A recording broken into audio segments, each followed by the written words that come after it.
नमस्कार, TV 27 news के कार्यक्रम दिल्ली का रण में आपका स्वागत है। मैं हूं आपके साथ आलोक द्विवेदी। दिल्ली में आज लोकतंत्र का पर्व मनाया जा रहा है। दिल्ली की सभी 70 विधानसभा सीटों पर सुबह 7 बजे से वोटिंग जारी है। सुरक्षा के लिहाज से राजधानी को छावनी में बदल दिया गया है और चप्पे चप्पे पर पुलिस की पैनी नजर है। संवेदनशील बूथों पर सुरक्षा के पुख्ता इंतजाम किए गए हैं। दिल्ली पुलिस और इलेक्शन कमीशन ने चुनाव को शांतिपूर्ण कराने के लिए कोई कोर कसर नहीं छोड़ी है। राजनीतिक दलों में अपने अपने दावों को लेकर उत्साह है। बजट में मध्यम वर्ग के लिए बड़ा ऐलान हो चुका है। बीजेपी मानकर चल रही है कि मिडिल क्लास का तबका तो उसे ही वोट देगा।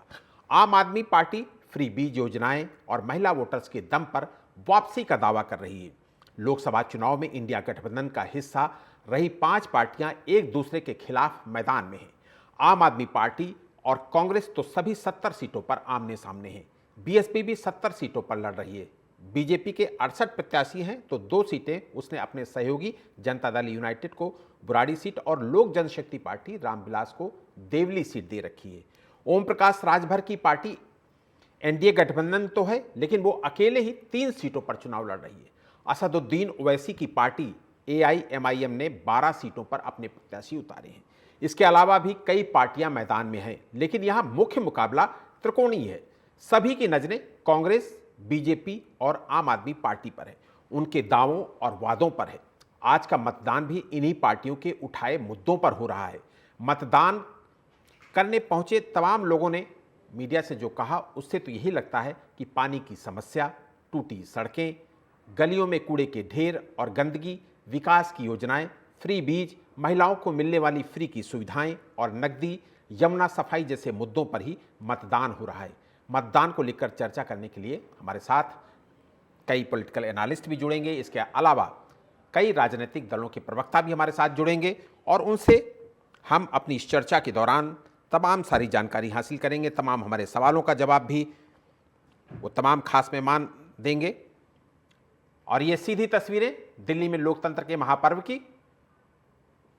दिल्ली के बीजेपी अध्यक्ष वीरेंद्र सचदेवा अपने परिवार के साथ और मालवीय नगर से बीजेपी प्रत्याशी सतीश उपाध्याय वो मतदान करते हुए, राष्ट्रपति महामहिम द्रौपदी मुर्मू, दिल्ली के पूर्व डिप्टी सीएम मनीष सिसोदिया, कांग्रेस नेता प्रतिपक्ष, लोकसभा में नेता प्रतिपक्ष राहुल गांधी और नई दिल्ली से कांग्रेस के उम्मीदवार संदीप दीक्षित मतदान करते हुए दिख रहे हैं। कालकाजी से कांग्रेस प्रत्याशी अलका लांबा भी मतदान करते हुए दिख रही हैं। ये तमाम मिलीजुली तस्वीर जिसमें लोकतंत्र के महापर्व की झलक दिख रही है। दिल्ली के चुनाव में तीनों प्रमुख दलों ने कमर कस रखी है।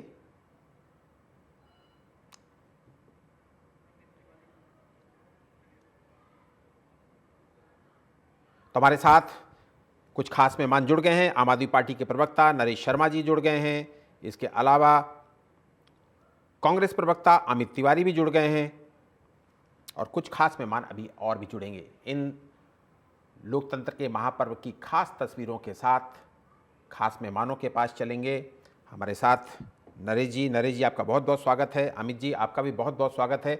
और नरेश जी, चूँकि दिल्ली का चुनाव आपके लिए बहुत मायने रखता है, आज परीक्षा का दिन है। तमाम सारे जो दावे वादे आपने किए, उन पर कितना जनता भरोसा करती है उसका दिन है। नरेश जी, मुझे लगता है नरेश जी के पास हमारी आवाज नहीं पहुंच पा रही। अमित तिवारी जी, आपको मेरी आवाज आ रही है?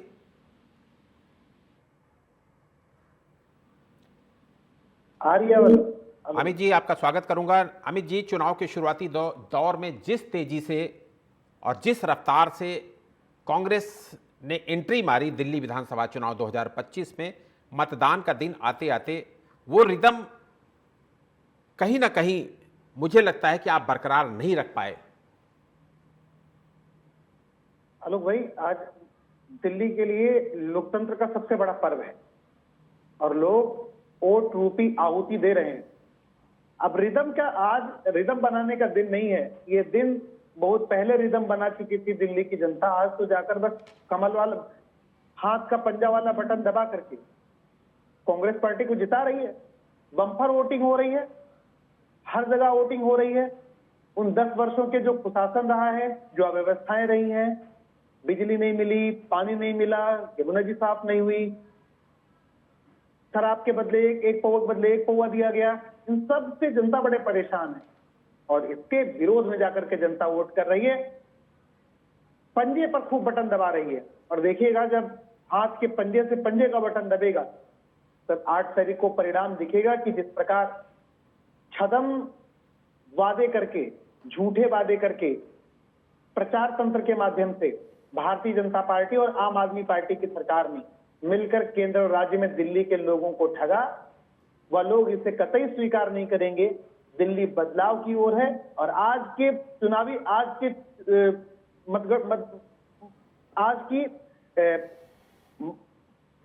की जो हमारी वोटिंग हो रही है उसके बाद में ये दिखेगा जब हम परिणाम देखेंगे कि दिल्ली ने बदलाव करना में होना तय है और दिल्ली ने बदलाव कर लिया है और कांग्रेस पार्टी को सभी साथी चुनने जा रहे हैं दिल्ली में। 2013 में आपसे ही इसी आम आदमी पार्टी ने सत्ता छीनी थी। 11 साल हो गए। 11 साल बाद कांग्रेस को बदला लेने का एक तरीके से ये मौका है। आज परीक्षा का दिन है। देखिए, कांग्रेस लोकतंत्र में कोई पार्टी बदला नहीं लेती है, सब जनता बदला लेती है और जनता को पता है कि कब, कहां, कौन, कैसे, किसने हमको ठगाया। आज से 11 वर्ष पहले जिस झूठे सिनेरियो को लेकर के आम आदमी पार्टी राजनीति में शुचिता का वातावरण और भी बहुत कुछ कह के आई थी, वो करने में सब कुछ है, विफल रही है पार्टी। यकीनन बदला कांग्रेस पार्टी को नहीं लेना है, जनता इन्हें सबक सिखाएगी कि आप जहां से आए थे, जो करने आए थे, वो दिल्ली के विकास कार्यों को आपने, कांग्रेस पार्टी के विकास कार्यों को रोका, आपने भ्रष्टाचार किया, आपके टॉप 10 लीडरशिप भ्रष्टाचार के आरोप में सजा, जेल में बंद रहे, जेल की सजा काटे हैं।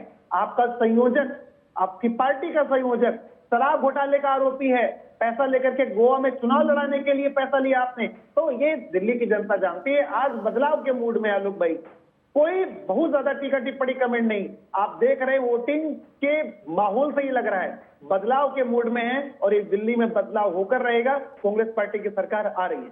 जी बिल्कुल ठीक है अमित जी, आप हमारे साथ बने रहिए। हमारे साथ नवरत्न गुप्ता जी भी जुड़ गए हैं, बीजेपी प्रवक्ता हैं। इसके अलावा नरेश शर्मा जी भी हमारे साथ जुड़ गए हैं। नरेश जी, आपको लगता नहीं कि कांग्रेस के मजबूती से चुनाव लड़ने के कारण आप इस बार दिल्ली में कमजोर दिख रहे हैं? आलोक जी, नमस्कार आपके दर्शकों को और आपको भी और सभी साथी पैनलिस्ट को भी। आपने कहा कि कांग्रेस तो पहले भी तो चुनाव लड़ी है, तो आम आदमी पार्टी को उससे कोई डर नहीं है, कभी भी किसी भी तरीके से हमने जिस तरह की राजनीति चाही थी, हमने सोचते हैं टिकट का फैसला करता हूँ दिल्ली में डायवर्सिटी मांग हमारे देश की स्थिति के अंदर की जो बिजली की मांग कांग्रेस पार्टी 15 साल सत्ता के अंदर उसके अंदर हालत थी, बिजली के बिल माफ ऐसा कुछ नहीं होता।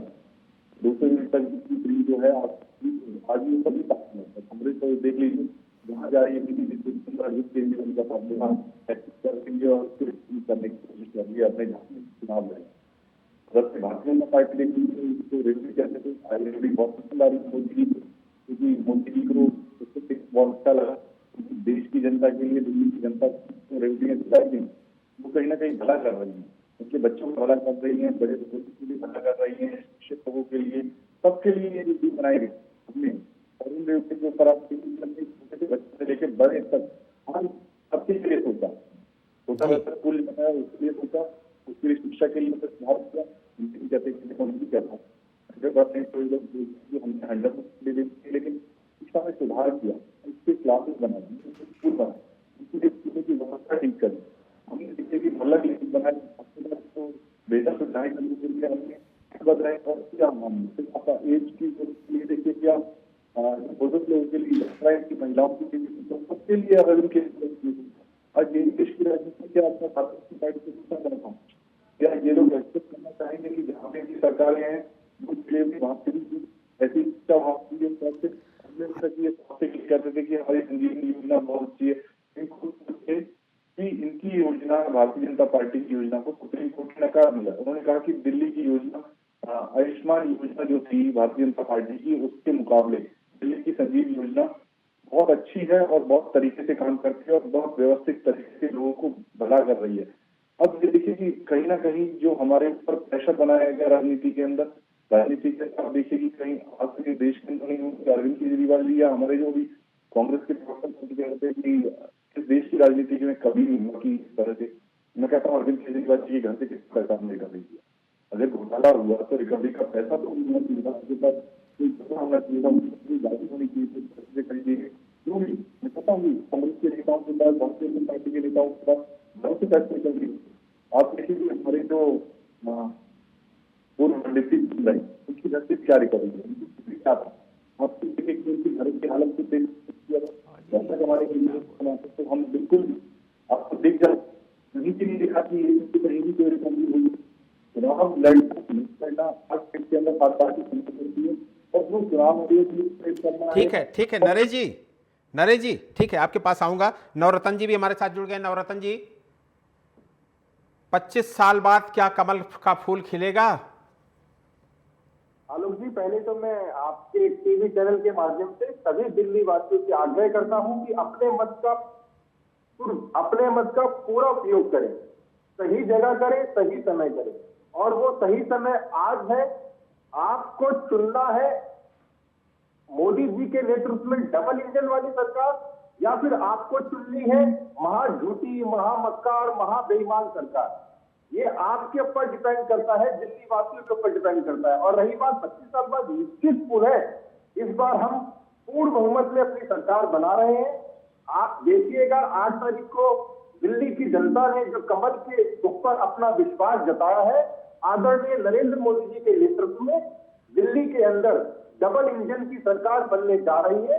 इस बार दिल्ली के अंदर पूरी तरह से लोगों ने परिवर्तन करने का मन बना लिया है और मोदी जी के कुशल नेतृत्व के ऊपर उन्होंने एक आशीर्वाद के रूप में अभी तक बहुत अच्छे वोटों से भारतीय जनता पार्टी के प्रत्याशियों को वोट दे रहे हैं। आप देखिए कई जगहों पर कांग्रेस हो या आम आदमी पार्टी के लोग हो, वो घबराए हुए हैं, कुर्सी का सहारा ले लेकर के वो फर्जी वोटिंग कर रहे हैं। अभी मैं किसी दूसरे चैनल के माध्यम से देख रहा था, एक चैनल के एक शाहीन बाग के अंदर में बुर्का पहन करके वो जबरदस्ती वोट डालने जा रहा था, तो उसको इलेक्शन कमीशन के अधिकारियों ने रोका, तो उसने बदतमीजी करी, तो उसको उसके बाद पुलिस के हवाले कर दिया गया।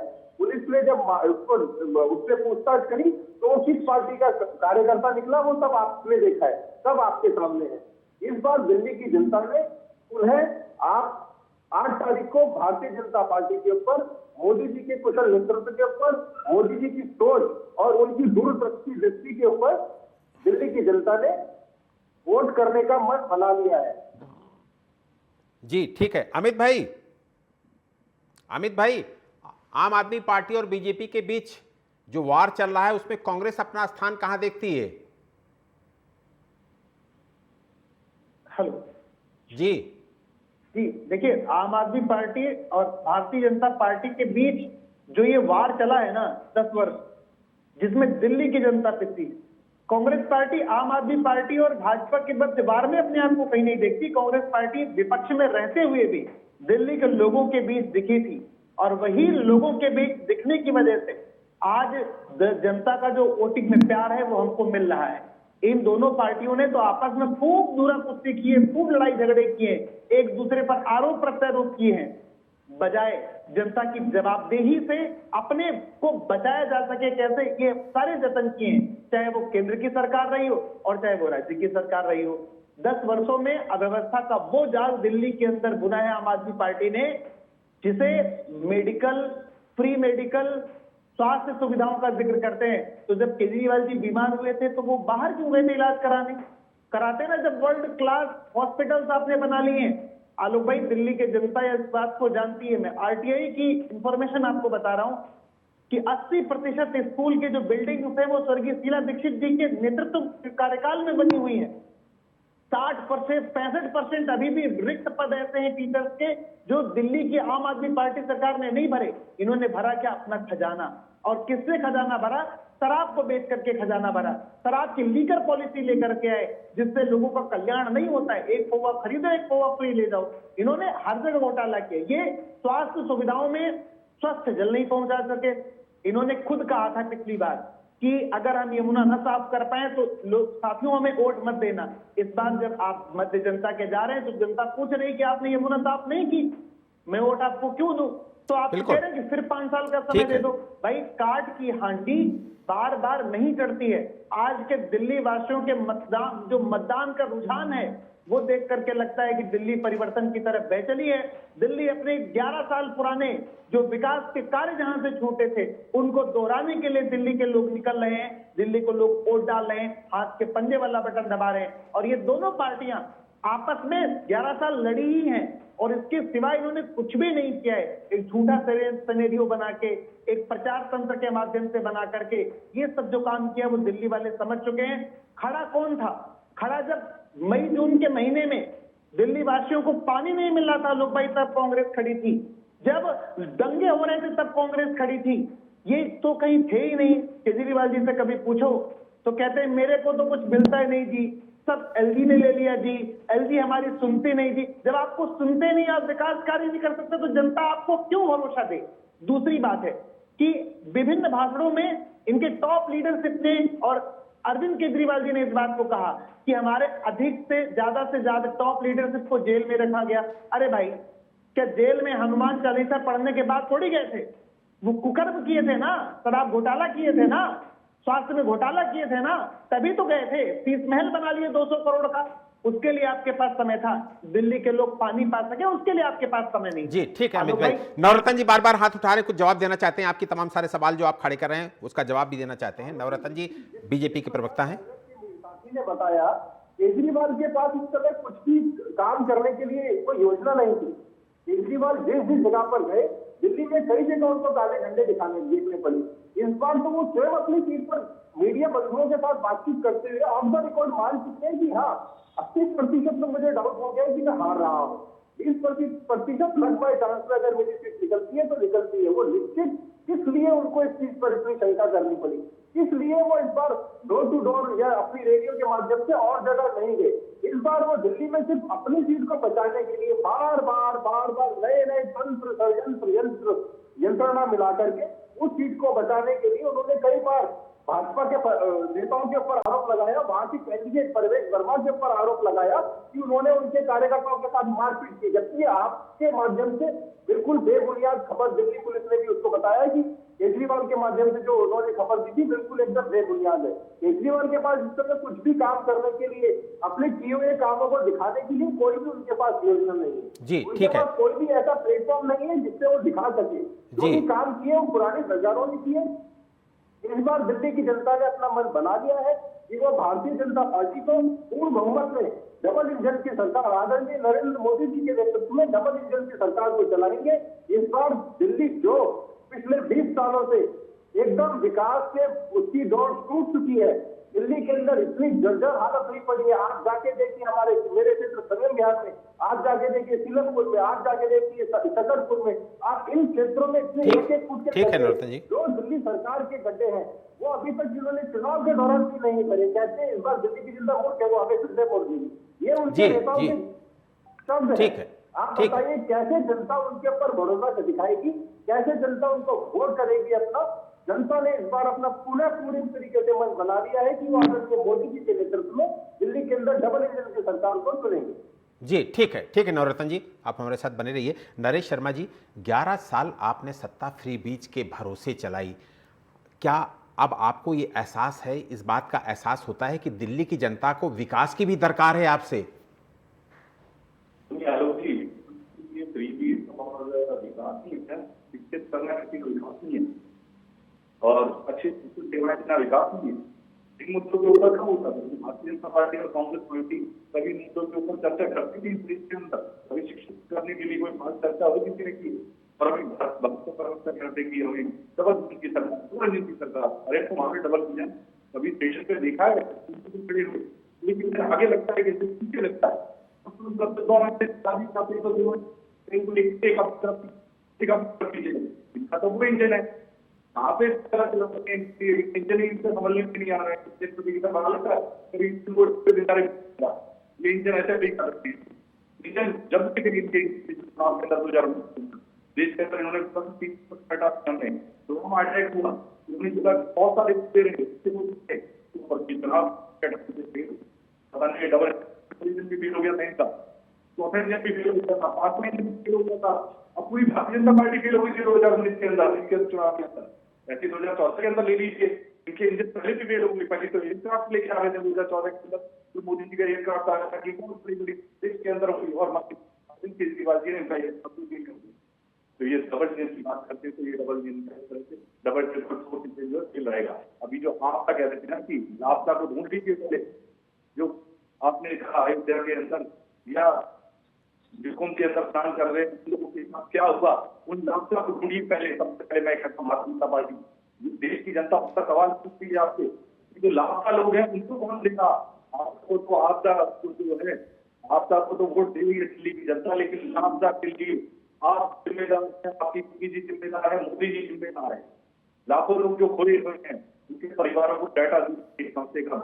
उनके डाटा के लिए फर्जी रिपोर्ट लिखवाते रहे आप बताइए कि आपकी जो है मृत्यु अपने तरीके से दी है या मतलब नॉर्मल डेथ कर रहे हैं आपको ये भी नहीं कि लापता से वहां से फोटो लाने का पत्रकारों के साथ बिहेव किया जा रहा है पत्रकारों को ठीक है नरेश जी को ढूंढिए लापता तो अपने दिखाएगी 8 तारीख को पता चलेगा लापता लोगों को देश की जनता लापता को ढूंढिए जो लापता औरत के हैं उनको ढूंढिए भारतीय जनता पार्टी से कहता देश के लोग माफ नहीं करेंगे आपको जो उनके अंदर किया है आपने।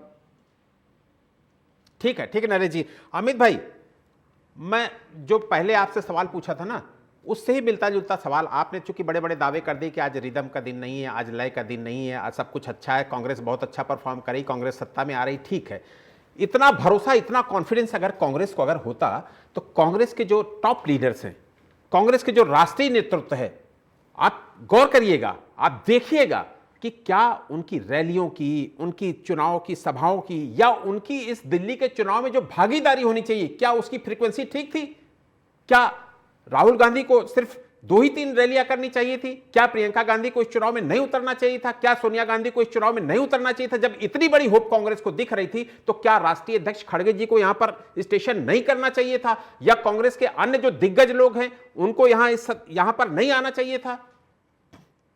आलोक भाई कांग्रेस पार्टी ने पूरा प्रचार को एक स्ट्रेटेजी के तरीके से किया है और हम उसमें सफल भी हुए हैं।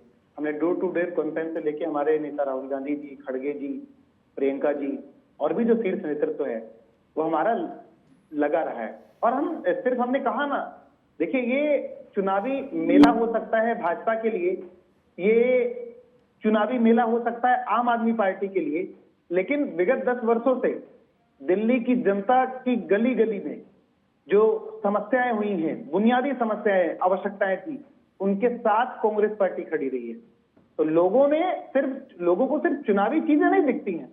अब वो दिन चले गए जब व्यक्ति चुनावी दौर में आकर के 10 दिन रैली कर लेता था चला जाता था। हमें जरूरत है कि लोगों की उन जरूरतों तक हम पहुंच सके उनके सुख दुख में खड़े हो सके।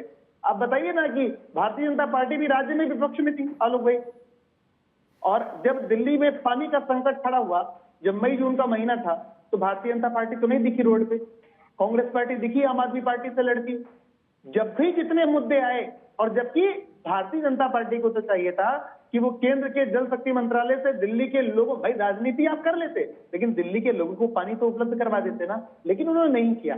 हम इस बात को मानते हैं हमारा लीडरशिप अपनी एक तय और सूझी हुई रणनीति के तहत लड़ा है। दिल्ली के लोगों के मन को पढ़े हैं उनके दिल तक गए हैं उनके मन तक गए उनके घर तक गए हैं और दिल्ली के लोग हमें रिटर्न में मताधिकार का दे रहे हैं और वो मताधिकार हमें इसलिए दे रहे हैं क्योंकि उनको भरोसा है कि हमने 15 साल पुरानी जो हमने 15 साल की हमारी पहली सरकार थी हमने उसमें विकास करके दिखाया था हमें चुनेंगे तो हम फिर से उसी डेवलपमेंट के जो हमारे मुद्दे हैं उनको लेके हम आगे बढ़ेंगे और दिल्ली का विकास करेंगे।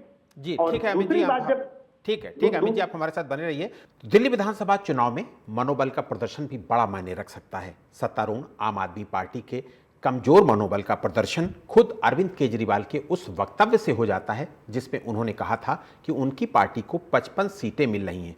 उन्होंने ये भी कहा था कि महिलाएं अगर जोर लगा दें तो ये नंबर 60 तक पहुंच सकता है, जबकि 2020 में आम आदमी पार्टी को 62 सीटें मिली थी।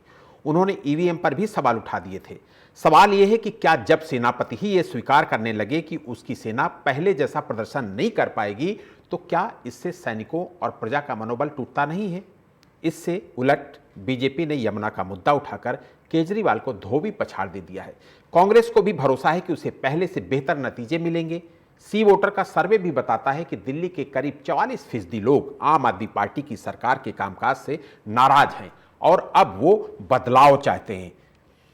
दिल्ली में हमारे साथ तमाम खास मेहमान भी जुड़े हुए हैं और हम तमाम अलग अलग 11 बजे तक का परसेंटेज भी आ गया है। और आप देखिए दिल्ली विधानसभा चुनाव में 11 बजे तक लगभग 20% लोगों ने मतदान कर दिया था और थोड़ी देर बाद 2 बजे तक का भी प्रतिशत जो आएगा उसको हम आपसे अपडेट कराएंगे। और हमारे साथ तमाम खास मेहमान जुड़े हुए हैं लगातार। हमारे साथ आम आदमी पार्टी प्रवक्ता नरेश शर्मा जी जुड़े हुए हैं, कांग्रेस प्रवक्ता अमित तिवारी जी भी जुड़े हुए हैं, बीजेपी प्रवक्ता नवरत्न जी भी जुड़े हुए हैं और हमारे साथ स्टूडियो में वरिष्ठ पत्रकार अजय पत्रकार जी भी हमारे साथ जुड़ गए हैं। अजय जी, आपका स्वागत करूंगा चूँकि बाकी सारे साथी हमारे साथ काफ़ी देर से बने हुए हैं। अजय जी, चुनाव में चेहरे का बहुत महत्व होता है, चूँकि आपसे ही सवाल ये उपयुक्त बनता है। आप पॉलिटिकल एनालिस्ट हैं, बहुत सीनियर जर्नलिस्ट हैं आप। क्या ये दिल्ली का चुनाव आपको लगता नहीं कि केजरीवाल वर्सेस पीएम मोदी पर सिमट कर रह गया है? हकीकत ये है कि वास्तव में ये चुनाव जो है, चूँकि केजरीवाल एक बड़ा चेहरा था, इसमें कोई शक नहीं। केजरीवाल आंदोलन में पैदा हुए थे। केजरीवाल की पहले और सेकंड वो बहुत अच्छा रहा, 2013 का, 2015 का और 2020 का जो उनका कार्यकाल रहा उसमें उनकी इमेज जो है काफ़ी डैमेज हो गई, चूँकि वो जेल गए, जेल में उनको क्लीन चिट नहीं मिली। अब उनके मुकाबले के लिए बीजेपी के पास भी वास्तव में लीडर नहीं था। पहले कांग्रेस के पास लीडर थे शीला दीक्षित, इसमें कोई शक नहीं। दिल्ली के इतिहास की सबसे अच्छी चीफ मिनिस्टर थी, ये सब लोग मानने को तैयार हैं। अब इन्होंने मोदी को आगे किया। आज जिस तरह से मोदी जी ने स्नान किया है, जिस तरह से प्रैक्टिस करके आए कैसे स्नान करेंगे, बहुत बड़ा माला ऐसे करते हुए और जल डालते हुए पूरा, उससे साफ है कि दिल्ली की जनता पे ये प्रचारित और प्रसारित किया गया। आपको बता रहे हैं, पहली बार दिल्ली में 1977 में के बाद पहली बार दिल्ली में, और जब आरएसएस में प्रतिबंध लगा था, जनसंघ थी जब, तब से अब आरएसएस बहुत ज़बरदस्त उस पर आई। उसने सब जगह यार प्रचार किया जमुना जी का, जो उनको नहाते हुए लोगों ने देखा गंगा जी का, और लोगों का यही कमेंट था, देखिए जमुना कितनी गंदी है, गंगा जी कितनी अच्छी। यही जमुना जी जाके गंगा जी में मिल गई, वहाँ का पानी साफ है। तो आपको बता रहे हैं मोदी वर्सेस वो किया। यही एक वजह है कि मोदी का इतना चूँकि वजन है कि, और केजरीवाल की दिल्ली में, केजरीवाल की इमेज पहले जैसी नहीं रही। आंदोलन उनके चेहरे से समझा जा सकता। आज जिस तरह की स्थितियां रहीं, अधिकतर तनावपूर्ण का माहौल रहा, तमाम जगह ऐसा हो गया झुंझलाहट पे। जैसे आपको बहुत छोटी सी बात बता रहे हैं कि भारती सोमनाथ भारती अपनी वाइफ के साथ मतदान करने गए, तो वहाँ लोगों ने, मीडिया के लोगों ने, जब सोशल मीडिया वगैरह लोगों ने उनसे बात करने, तो उन्होंने स्पष्ट मना कर दिया कि वाइफ से बात नहीं करेंगे। काफ़ी तहस में आज आतिशी जी भी काफ़ी तहस में आई, संजय सिंह भी काफ़ी बार तहस में आ गए। वो लोगों को बलपूर्वक अपने बाहुबलियों के साथ लोगों को खींचते हुए देखे गए। उसकी कंप्लेन हुई, उसके बाद पुलिस ने हिरासत में ले लिया। जब पुलिस में इन्हें हिरासत में लिया तो उनके समर्थकों ने ये भी कहा, स्पष्ट रूप से चिल्ला कहा, याद रखना मेरा नेता अमेठी से आया है, वो टाकिज से आया है और ज़मीन की राजनीति से आया, वो हिरासत से डरता नहीं। तो इस तरह की जो बातें हुई हैं, आज केजरीवाल जी भी अपने फादर के साथ, श्री राम गोविंद जी के साथ, और उनकी माता जी गीता जी और श्री गोविंद राम जी, सभी लोग गए।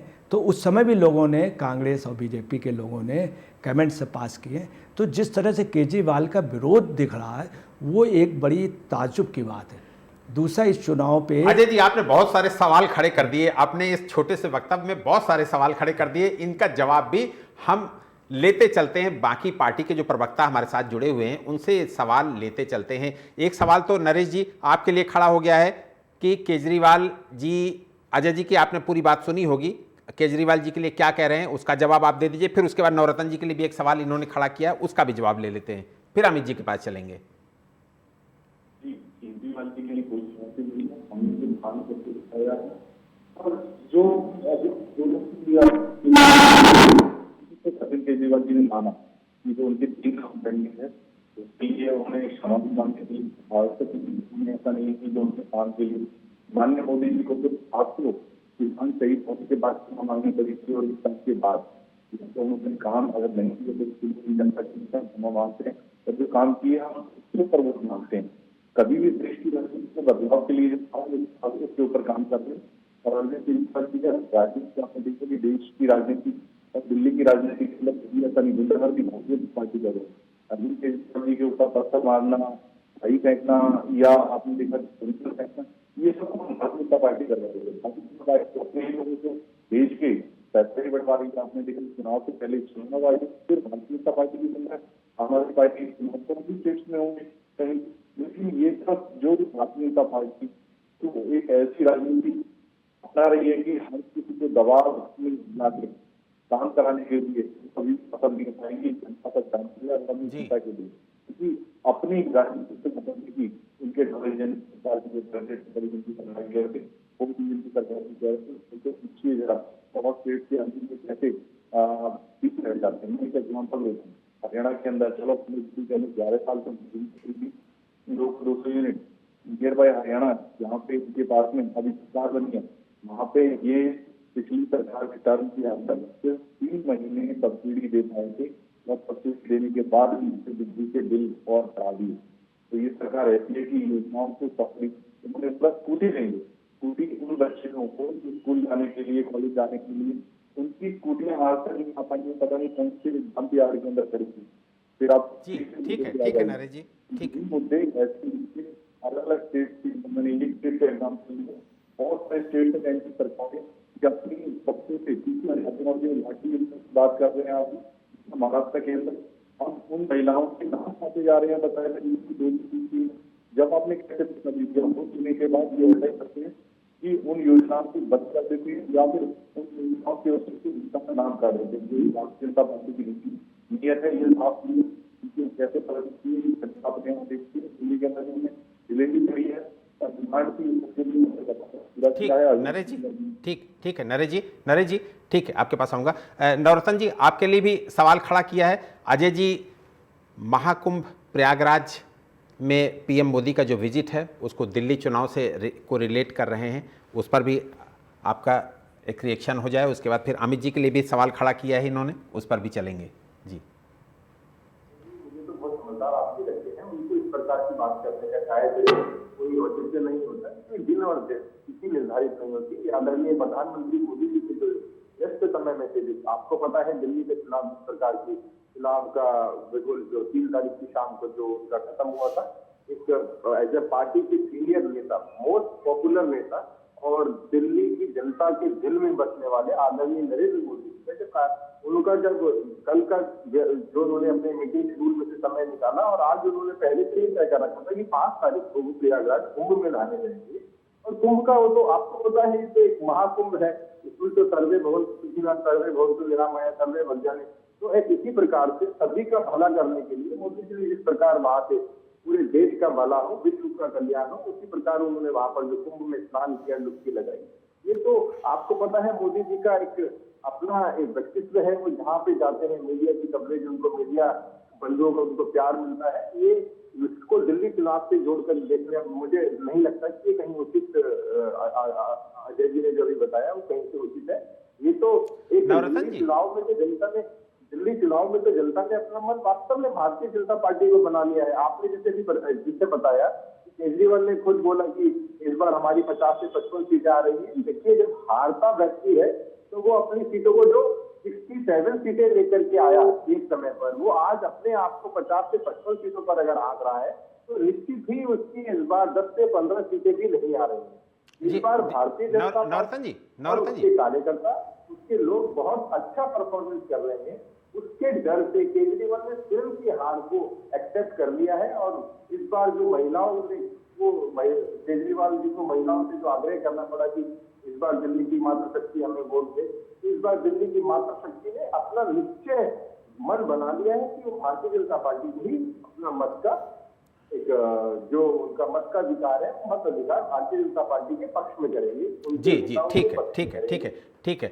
नवरत्न जी, चूंकि अजय जी पत्रकार हैं तो इनको इसलिए, और बाकी विपक्षियों को भी तो बड़ी तकलीफ हो जाती है जब प्रधानमंत्री नरेंद्र मोदी मतदान के दिन इस तरीके से कहीं किसी तीर्थ स्थल जाते हैं। प्रयागराज गए हैं, उससे पहले जब हरियाणा चुनाव था तो वो महाराष्ट्र में एक जगदम्बा मंदिर में थे। उससे पहले जब पश्चिम बंगाल का चुनाव था तो वो बांग्लादेश की एक देवी मंदिर में थे। और 2019 लोकसभा चुनाव का अंतिम चरण तो याद ही है कि 24 घंटे प्रधानमंत्री जी साधना में रहे। हालांकि वो आध्यात्मिक स्वभाव के हैं, इसलिए वो इस तरीके की यात्राएं करते रहते हैं। लेकिन एक सामान्य व्यक्ति के लिए एक सवाल तो खड़ा होता ही है कि ऐसा क्यों होता है कि जिस दिन मतदान होता है उस दिन प्रधानमंत्री जरूर साधना में चले जाते हैं। फिलहाल अमित तिवारी जी, आपके लिए भी एक सवाल खड़ा किया है अजय पत्रकार जी ने कि जब तक शीला दीक्षित रही तो यहाँ पर कांग्रेस बिल्कुल चाक चौबंद रही। शीला दीक्षित के जाने के बाद कांग्रेस पे कोई फेस वैल्यू नहीं रही, जिसकी वजह से कांग्रेस दिनों दिन धरातल पर जाती दिखी। देखिए, अजय जी का अपना विश्लेषण है, हम उनके विश्लेषण का सम्मान करते हैं, लेकिन हम ये जरूर जानते हैं कि हर व्यक्ति का अपना एक समय होता है। तो वो अपने जिस समय में रही, कांग्रेस पार्टी ने सर्वस्व दिया।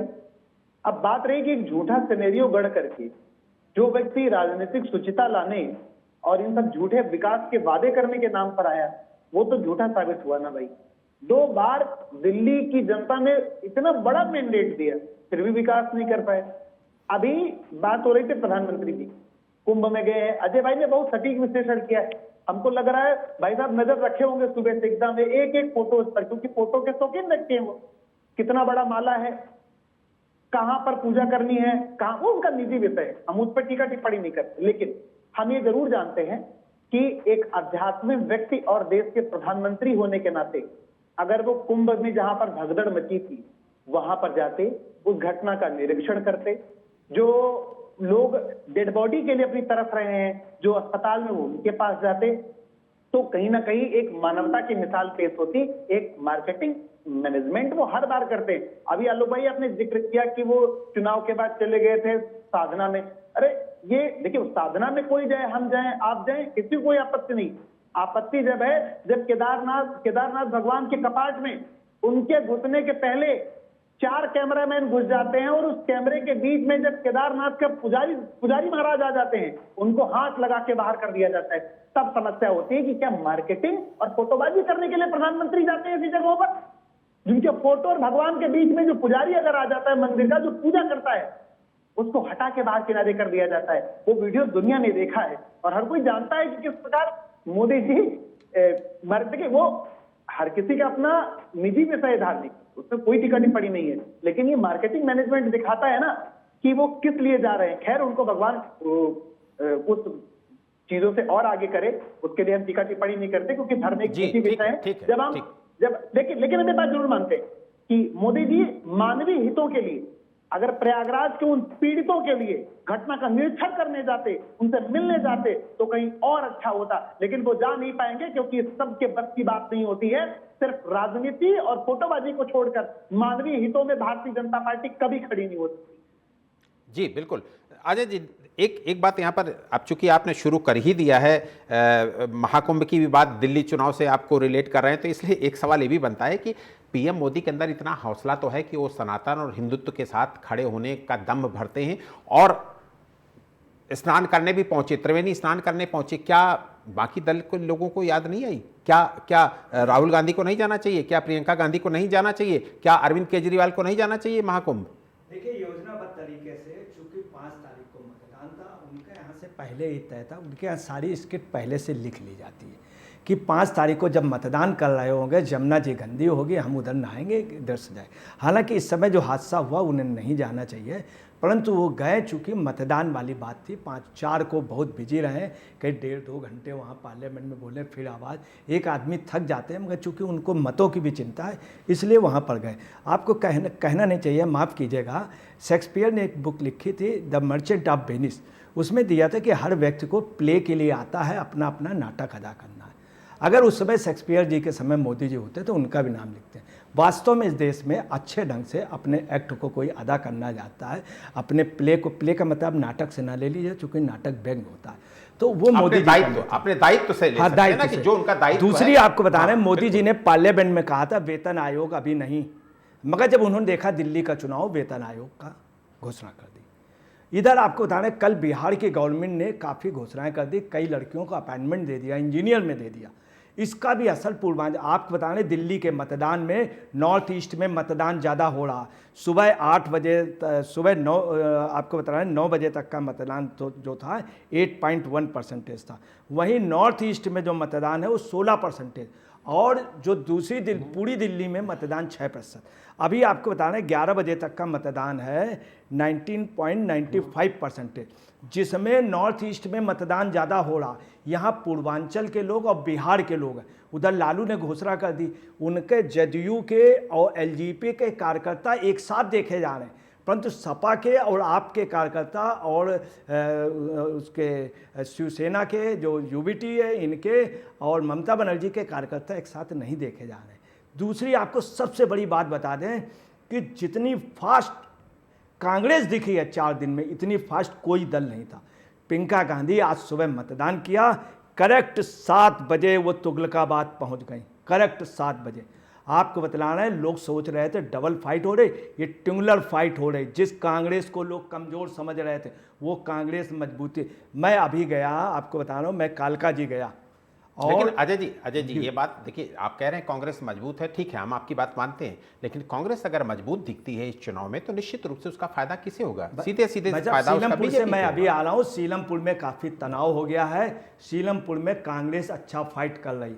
मैं कालका जी भी गया, मैंने वहाँ पर कहा कि इनके लिए खासतौर से संदीप दीक्षित के लिए, और नई दिल्ली विधानसभा में दोनों जगह कहा कि संदीप दीक्षित के साथ गुंडे बदमाश। तो वहाँ लोगों ने कहा, बीजेपी कार्यकर्ताओं का, नहीं ये आप गलत बात कर रहे हैं, संदीप दीक्षित के साथ ये बात नहीं। हमने जानबूझ के क्वेश्चन में बताया आंसर, संदीप दीक्षित की कुछ भी हो, एक जो इमेज है ईमानदार उसकी, और इस समय फाइट जो हो रही है आप उनमें शेकिंग की। आपको बता रहे कई जगह आपके लोगों का है कि अपने वोट सब डलवा लीजिए किसी तरह से कि 3rd पोजीशन ना आ जाए। कुछ विधानसभाओं में ये स्थिति है, ये सेकंड की फाइट के लिए भी चल रही है। और आपको बता रहे ये पहला चुनाव है जो भाजपा ने फुल्ली हाईजैक कर लिया, फुल्ली हाईजैक। एक बूथ में 51 यूथ आरएसएस ने लगाए हैं पहली बार। बीजेपी का प्रचार अलग चल रहा है, तो बीजेपी का हमेशा से एक अच्छा रोल रहा है, वो बोर्ड ले करके बीजेपी वाले जा रहे हैं। कल रात को आरएसएस के लोगों ने जितने गांव हैं दिल्ली के वहां प्रवास किया है, कल रात को जितनी खाप है वहां प्रवास किया, जाट और गुर्जर की, कई समाज के लोगों को। और जिस तरह से इन्होंने हरियाणा में किया था उसी तरह यहाँ सफल कितना होते, मगर यहाँ महाराष्ट्र और हरियाणा से ज़्यादा फास्ट हो गए, चूँकि 27 साल के सूखे के लिए जिस तरह से पूरा चुनाव हाईजैक हुआ है, बहुत चिंता की बात है। त्रिकोणीय संघर्ष है। और मैं आपको बता रहा हूँ कि तुगलकाबाद और दूसरा ओखला में हकीकत है एआईएमएम अच्छा लड़ रही है, अच्छा लड़ रही। ताहिर हुसैन भी अच्छा लड़ रहा और कांग्रेस का ही मुस्लिम कैंडिडेट अच्छा लड़। वहीं बल्ली मरान में भी यही ओइसन। मैं सीलमपुर से भी आया हूँ, सीलमपुर में बड़े तनावपूर्ण माहौल है, इसमें कोई शक नहीं। कांग्रेस जो है इस बार वोट ऑफ परसेंटेज निश्चित बिल्कुल बढ़ाएगा, बिल्कुल बढ़ाएगा। और से हाँ बिल्कुल आपने इस वक्तव्य में भी बहुत सारे सवाल खड़े किए, उनका जवाब सबसे लेते चलते हैं। नवरत्न गुप्ता जी, यूँ तो आप दिल्ली में पिछले 2 बार से पूरी ताकत लगा रहे हैं, लेकिन दहाई का अंक नहीं पार कर पाते हैं, लेकिन इस बार आपकी मेहनत सार्थक होती दिख रही है। ऐसा लगता है कि आप अच्छा परफॉर्म करेंगे। सरकार किसकी बनती है नहीं बनती है ये तो अलग की बात है, ये तो 8 तारीख को ही पता चलेगा, लेकिन जैसे अजय जी जैसे पॉलिटिकल एनालिस्ट, अजय जी जैसे पत्रकार अगर कहते हैं कि बीजेपी अच्छा चुनाव लड़ रही है, तो मेरा दायित्व है कि उसे हम स्वीकार करें और उसे माने कि हाँ बीजेपी अच्छा चुनाव लड़ रही है, और आम आदमी पार्टी भी इस बात को स्वीकार कर रही है कि बीजेपी इस बार अच्छा चुनाव लड़ रही है, पिछले 2 चुनावों से बेहतर चुनाव लड़ रही है। चूंकि पिछले 2 बार आप 10 भी नहीं पार कर पाए, यानी कि दहाई के अंक में भी नहीं पहुंच पाए, तो इस बार मुझे लगता है कि जो 25 साल की मेहनत है वो कहीं ना कहीं कारगर आपके लिए साबित होती दिख रही है। सत्ता मिलेगी नहीं मिलेगी ये तो 8 तारीख पता आएगा। नवरत्न जी, जिस प्रकार अभी आपने बताया, हमने पिछली बार वाला चुनाव भी जीतने के लिए लड़ा था, वो कोई ना कोई खामियां नहीं थी, उसको हमारे पार्लियामेंट्री बोर्ड ने उसके ऊपर में बहुत गहन चिंतन विचार विमर्श किया, और इस बार भी हमारी जो लेट से आई, हमने इस बार भी आपके साथ पिछली बार डिबेट में ये कहा था कि जो चुनाव के अंदर पार्टी ने एक अपना हमारा पार्टी का इंटरनल सर्वे होता है, उस सर्वे के आधार पर हमने अपने कैंडिडेट को चुना है, और वो कैंडिडेट जो निश्चित ही जनता के लिए 24 घंटे तैयार है, 24 घंटे जनता के दर्द को समझते हैं, पब्लिक के दुख को समझते हैं, चाहे वो बिजली की समस्या हो, चाहे वो बढ़ते बिजली के जो बढ़ते बिल आ रहे हैं उसकी समस्या हो, चाहे वो कई क्षेत्रों में पानी की समस्या हो, टूटी सड़कों की समस्या हो, उसको लेकर के भारतीय जनता पार्टी ने हर जगह पर, चाहे धरने करना, केजरीवाल के आवास पर धरना करना हो या प्रदर्शन करना हो, प्रदर्शन के कोई भी रोष प्रकट करके दिल्ली सरकार की आंखों को खोलना हो, और उस सरकार ने जो कमियां रही हैं, उस सरकार ने जो काम नहीं किए, उसको दिल्ली की जनता को साथ में लेकर के, चाहे वो हमारे सभी सांसदों ने अपने अपने पार्लियामेंट्री कॉन्स्टिट्यूंसी से उन केजरीवाल के आवास पर जो धरने किए थे, प्रदर्शन किए थे, वो निश्चित वो सांसदों के धरने प्रदर्शन नहीं थे, वो दिल्ली उनके क्षेत्रों में रह रही पब्लिक के धरने प्रदर्शन थे। कोई भी व्यक्ति उसको लीड तो करेगा। पब्लिक ने उसको जाकर के सांसद को बोला कि सर आप बताइए हमारे साथ ऐसी ऐसी समस्या चल रही है, तो सांसद महोदय जो भी हमारे पार्टी के सांसदों ने अलग अलग दिन निश्चित किए कि इस दिन हम जाएंगे, और देखिए आपने 10 हजार से ज्यादा की संख्या में लोगों ने एक बिजली के, चाहे वो बर्तन, मैंने आपको बताया, एक घर पर एक बिजली का बल्ब हो या फिर एक पंखा हो, उसके 10-10, 20-20, 50-50 हजार रुपए के झुग्गी के बिल आ रहे हैं।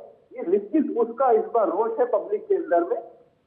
इस बार भारतीय जनता पार्टी ने जो कार्यकर्ताओं के झुग्गियों के बीच में, जो हमारे स्लम्स हैं उनके बीच में, जो हमारी मातृशक्ति है, जो हमारी माताएं हैं, बहनें हैं, उनके बीच में जाकर के उनकी समस्याओं को सुना, और उस समस्या के समाधान को लेकर के उन उधर की महिलाओं ने उन्हें एक पुरजोर आश्वासन दिया है कि हम इस बार भारतीय कोई भी क्षेत्र हो दिल्ली के अंदर, अभी मैंने आपको बताया, दिल्ली के अंदर आप जाके देखिए सीलमपुर में इतना डरा हुआ आम आदमी पार्टी है, इसलिए आम आदमी पार्टी के नेता इतने डरे हुए, चाहे मनीष सिसोदिया के जैनपुरा का क्षेत्र जाके देखिए, वहां पर जब वो गए तो उनके लोग खुद ही हार स्वीकार कर रहे हैं, वहां पर मोदी के नारे लग रहे हैं। पब्लिक एक बूथ पर अगर मोदी की प्रशंसा, एक जो वोट डालने आ रहा है वो मनीष सिसोदिया के सामने मोदी कर रहा है, उस वोट डालने वाले को ये नहीं पता कि उसको क्या करना है क्या नहीं करना है। वो वोट डालने वाला तो बेचारा शरीफ जनता है, उसको जो उसका दर्द हुए कि दिल्ली का शिक्षा मंत्री अगर शराब घोटाले के अंदर में, दिल्ली का शिक्षा मंत्री अगर शराब के घोटाले के अंदर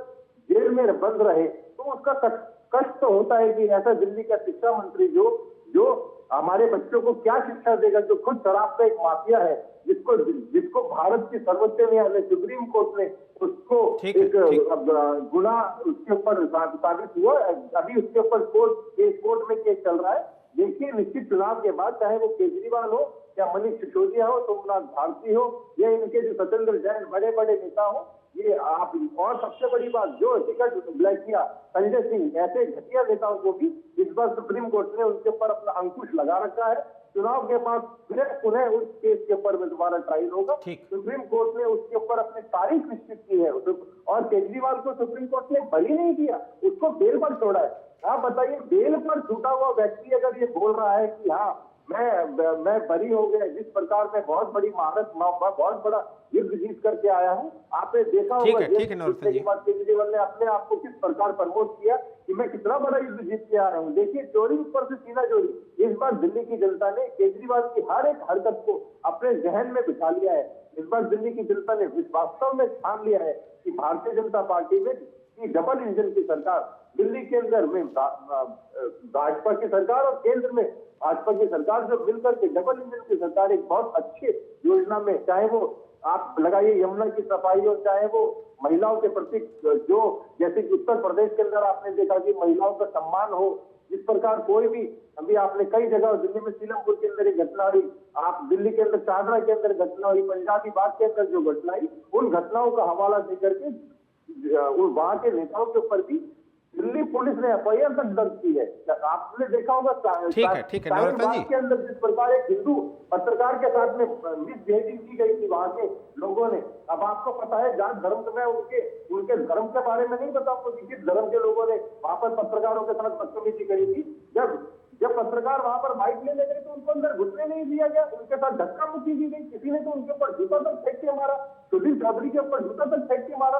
कई जगहों पर ऐसा देखने को आया है कि जिस प्रकार इनकी घटिया मानसिकता, ये कौन बैठते हैं टाइम पास के अंदर में, कौन लोग बैठते हैं? ये आम आदमी पार्टी के गुंडे हैं जो जिनको आम आदमी पार्टी पैसा देकर के बिठाती है कि आप बैठिए और आप हमारे बारे में एक हमें महामंडित कीजिए। इस बार दिल्ली की जनता ने देख लिया है कि केजरीवाल के झूठे। ठीक है नवरत्न जी, वक्त हमें इतने की इजाजत देता है। दिल्ली में आज मतदान का दिन है, मतदान जारी है और हम भी और टीवी 27 परिवार भी सबसे अपील कर रहा है, चूंकि अभी वक्त है, सभी लोग अपने घरों से निकलें और अपने मताधिकार का प्रयोग जरूर करें। दिल्ली विधानसभा चुनाव में इस बार दल बदल का भी बड़ा खेल देखने को मिला। आम आदमी पार्टी ने 20 विधायकों का टिकट काट दिया, वहीं बीजेपी और कांग्रेस से आए कुल 6 नेताओं को टिकट दे दिया।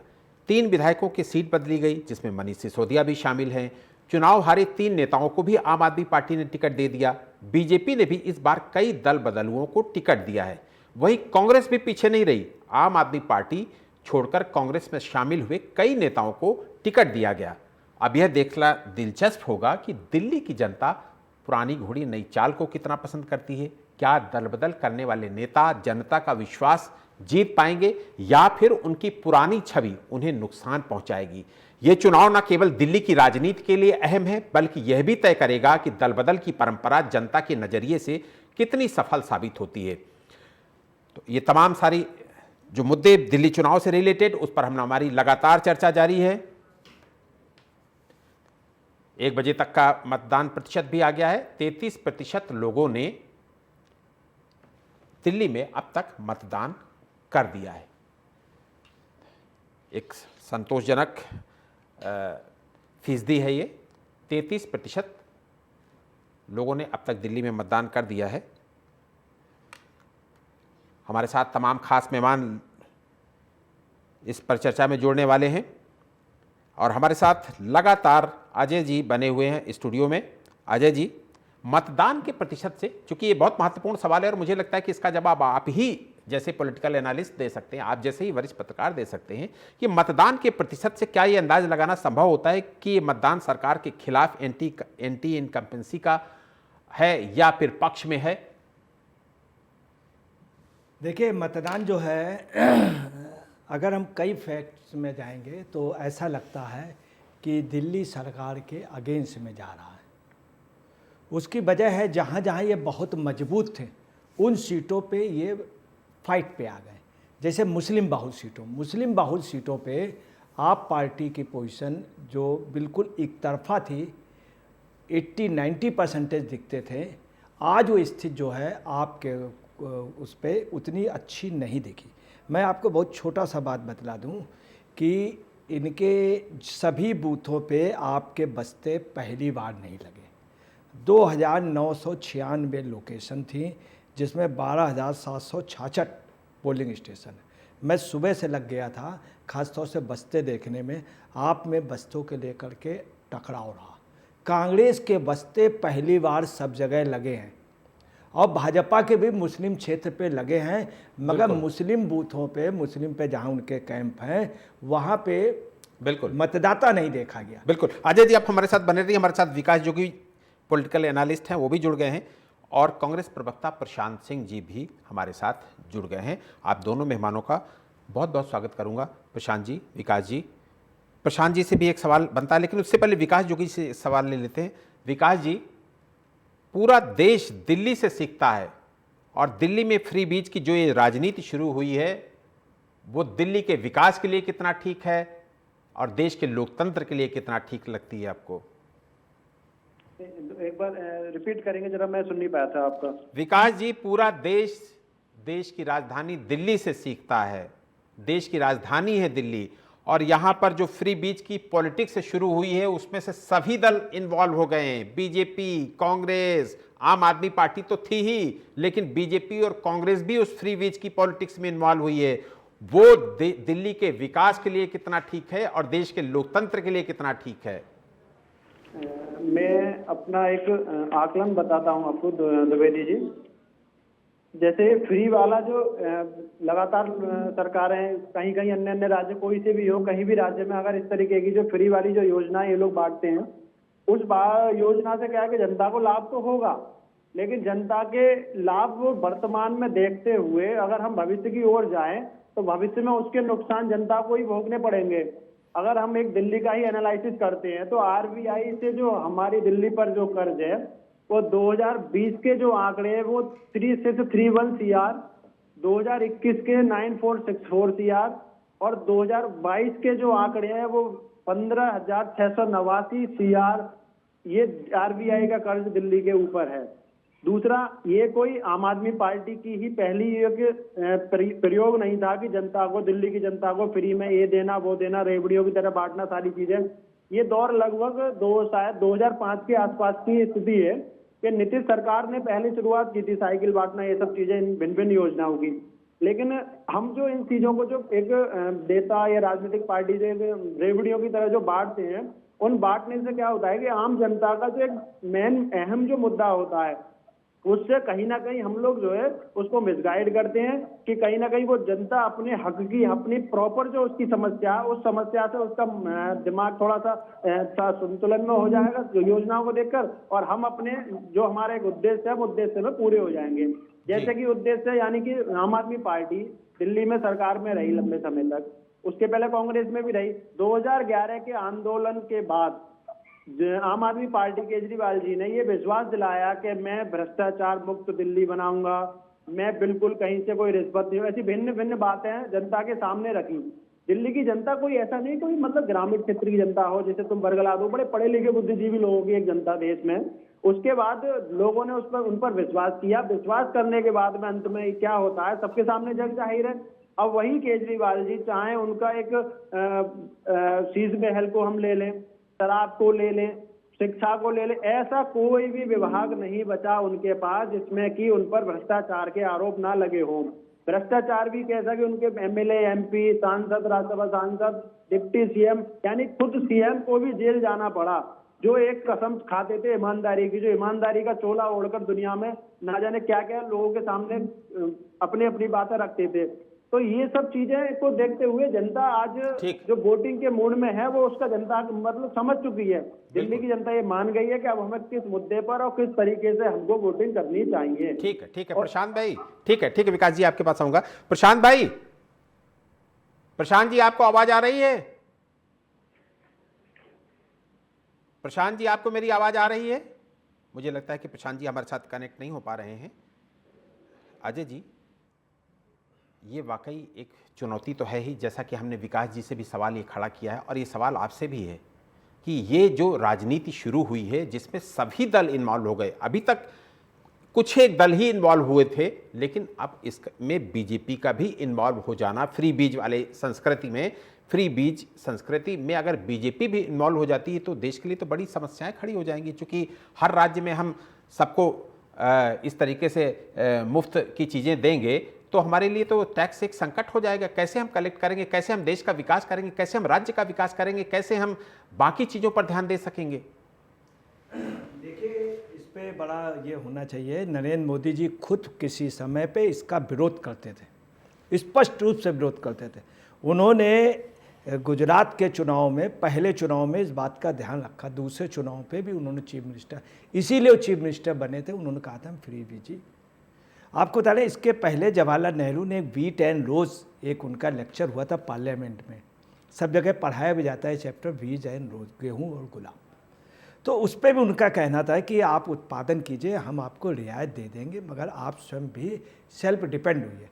ये फ्री बीजी हिंदुस्तान के लिए बहुत ख़राब होगा। मैं आपको बता रहा हूँ, यूरोप की 2 कंट्रियाँ इसकी एग्जाम्पल हैं जिनको यूरो से हटा दिया गया था, यूरो से हटा दिया गया था इसी बात पर, फ्री बीजी। तमाम कंट्रियाँ जो बर्बाद हुई उसकी फ्री बीजी की। रशिया के टूटने का, यूएसएसआर के टूटने की वजह सिर्फ ये थी, कुछ जगह उन्होंने फ्री वीजी कल्चर किया था पूरे उसको बांधने के लिए। उसका रिजल्ट क्या हुआ कि रशिया टूट गया। फ्री वीजी आपको बता रहे हैं देश के लिए बहुत बड़ा संकट होगा, और कैसे भाजपा स्वीकार कर ले रही, ये बहुत बड़ी। दीनदयाल उपाध्याय जी ने कहा था अंत्योदय, उन्होंने कहा था कि सूखा पड़ जाए कुछ भी आप मेहनत कीजिए, हम पैसा दे दें। पहले राजा महाराजा क्या करते थे, जिस समय सूखा पड़ता था, बाढ़ आती थी, तो कुछ काम करा लेते थे कि गड्ढा खोदो या तालाब बनाओ या ऐसा करो, नहर खोदो, और उसकी जगह अनाज और पैसा देते थे। उसकी जगह मतलब मेहनत का। अगर ये फ्री वीजी देंगे तो आपको बता रहे हैं, नहीं कहना चाहिए, तमाम जगह है। जैसे एक बुजुर्ग को पेंशन मिलती है तो उनके नाती पोते, मतलब ये मैं एक कमेंट से निगेटिव नहीं कर रहा हूँ, तो वो उससे डिपेंड हो जाते हैं। वो इसलिए काम नहीं, बाबा को जब सैलरी मिलेगी तो हमको फ्री में मिल रहा है। तो ये फ्री वीजी हम आपको बता रहे हैं देश के लिए कलंक हो जाएगा। इस देश के लोगों को रोजगार चाहिए, बिल्कुल, बहुत बड़ी चुनौती है। हमारे साथ प्रशांत जी भी जुड़ गए हैं। प्रशांत जी, आपको मेरी आवाज पहुंच पा रही है? जी हेलो सर। प्रशांत जी, आपके पास भी 11 साल बाद ये मौका आया है कि आप आम आदमी पार्टी से अपना बदलाव पूरा कर सकें। क्या कांग्रेस अपने आप को इतना सक्षम दिल्ली में पा रही है जिससे कि उसका ये सपना साकार हो सके? जी आलोक सर, बहुत बहुत धन्यवाद चर्चा में शामिल करने के लिए, और सभी को नमस्कार। आज 5 तारीख है, और आज जैसे कि जो हमेशा ड्रामा चलता है, तो दिल्ली में सुबह एक ड्रामा चल रहा था। जो नॉन बायोलॉजिकल प्रधानमंत्री हैं वो कुंभ पहुंच गए। अब शर्म की भी कोई हद होती है, और चुनाव आयोग तो केचुआ ही है, क्योंकि जिस कुंभ में 29 तारीख को इतनी बड़ा दुर्घटना हुई, और जिसमें लाखों लोग हताहत हुए, और अभी भी हजारों लोग गायब हैं जिनका कोई पता नहीं चल रहा है, और सरकार बता रही है 30 लोग मरे, 24 लोग की फोटो लगी है, और 5 ट्रॉलियों से कपड़े उठाए जा रहे हैं, और वो एक दुर्घटना वीआईपी मूवमेंट की वजह से हुई। वहां वो बोट में बैठ के हाथ हिला रहे थे, और वो गंगा में आचमन कर रहे हैं, और वो बता रहे हैं कि दिल्ली इनडायरेक्टली मैसेज दे रहे हैं दिल्ली के चुनाव में। खैर, हम 70 सीटों पे बहुत मजबूती से चुनाव लड़ रहे हैं। हमारे सारे राष्ट्रीय नेतृत्व में, हमारे विभिन्न प्रदेशों के नेतृत्व में, चाहे वो सचिन पायलट हो, चाहे वो हरीश रावत हो, चाहे वो अजय राय जी हो, चाहे वो अविनाश पांडे जी हो, चाहे वो इमरान प्रतापगढ़ी हो, चाहे वो इमरान मसूद हो, सभी लोगों ने बहुत एक प्रयास करके प्रियंका गांधी जी के नेतृत्व में, राहुल गांधी जी के नेतृत्व में और रणदीप सुरजेवाला के नेतृत्व में बहुत अच्छे से चुनाव लड़ा है 70 सीटों पे। और हमने अपना मैनिफेस्टो रखा है दिल्ली की जनता के सामने। हमने इनकी 12 साल की निकम्मी सरकार, जो दिल्ली में यमुना को थेम्स बना रही थी, दिल्ली को मॉडर्न सिटी बना रही थी, जो दिल्ली में कूड़े के पहाड़ हटा रही थी, झाड़ू से पूरी दिल्ली साफ करने वाले थे, जो दिल्ली में लोकपाल लाने वाले थे, जो शाहीन बाग में जो उनके मुंह में दही जम गया था जब वहां पे अत्याचार हो रहा था, जिन्होंने कभी एक शब्द नहीं बोला बिल्किस बानो के हत्यारों के छूटने पे, और जो जय हनुमान का नारा लगाने लगते हैं जब जरूरत पड़ती है, जिनको सिलेक्टिव एमनीसिया है, हम उनके सामने बहुत मजबूती से चुनाव लड़ रहे हैं। और दिल्ली, हमको पूरी उम्मीद है कि हम दिल्ली का आशीर्वाद प्राप्त करने में सफल होंगे जी। बाकी 8 तारीख को नतीजे आएंगे आलोक जी। लोकतंत्र में जनता का अधिकार है मत देना। और जहां तक मैं अभी वोटिंग परसेंटेजेस देख रहा था, तो पूर्वांचल के जो इलाके हैं, ईस्ट दिल्ली का जो इलाका, नॉर्थ ईस्ट दिल्ली का जो इलाका है, वहाँ पे वोटिंग बहुत तेजी से हुई है। साउथ दिल्ली के इलाके, क्योंकि वो पॉश कॉलोनीज है जहाँ पे एलीट क्लास रहता है, जहाँ पे वर्किंग क्लास रहता है, वहाँ पे वोटिंग स्लो है। ओवरऑल 5 बजे तक वोटिंग परसेंटेज देख के एक अनुमान हो जाएगा कि किस एरिया में कितनी वोटिंग हुई और एक्सपेक्टेडली क्या रिजल्ट आना चाहिए। बट हम बहुत ही आश्वस्त हैं क्योंकि हमने बहुत अच्छा चुनाव लड़ा है, और बाकी जनता के हाथ पे। धन्यवाद अरुण जी। ठीक है, ठीक है। प्रदीप गुप्ता जी भी हमारे साथ जुड़ गए हैं, आम आदमी पार्टी के प्रवक्ता हैं। प्रदीप जी, आपको मेरी आवाज पहुंच पा रही है? हाँ जी। जी, प्रदीप गुप्ता जी, आपका स्वागत करूंगा। पिछले 3 बार से आप लोग ऑटो वाले, रेहड़ी वाले, पटरी में व्यापार करने वाले लोगों के दम पर भारी अंतर से चुनाव जीतते रहे। इस बार बीजेपी ने आपके उस वोट बैंक पर सेंध लगा दी है, चाहे वो फ्लैट की चाबी देकर हो या फिर जैसे आप रेवड़ियां बांटते हैं वैसे ही बीजेपी ने रेवड़ियां बांटकर की हो। आलोक जी, पहले तो मैं आपको बधाई दूंगा। आज हमारी पार्टी जीत की हैट्रिक लगाने जा रही है। आज का ये जो चुनाव है, ये चुनाव है बुराई और अच्छाई के बीच, आज सत्य और सत्य के बीच, आज के दिन लड़ाई और पढ़ाई के बीच, गाली गलौज पार्टी और एक हमारी केजरीवाल जी की संवेदनशील पार्टी के बीच की। ये सारी जनता, सारी पब्लिक सब समझ चुकी है।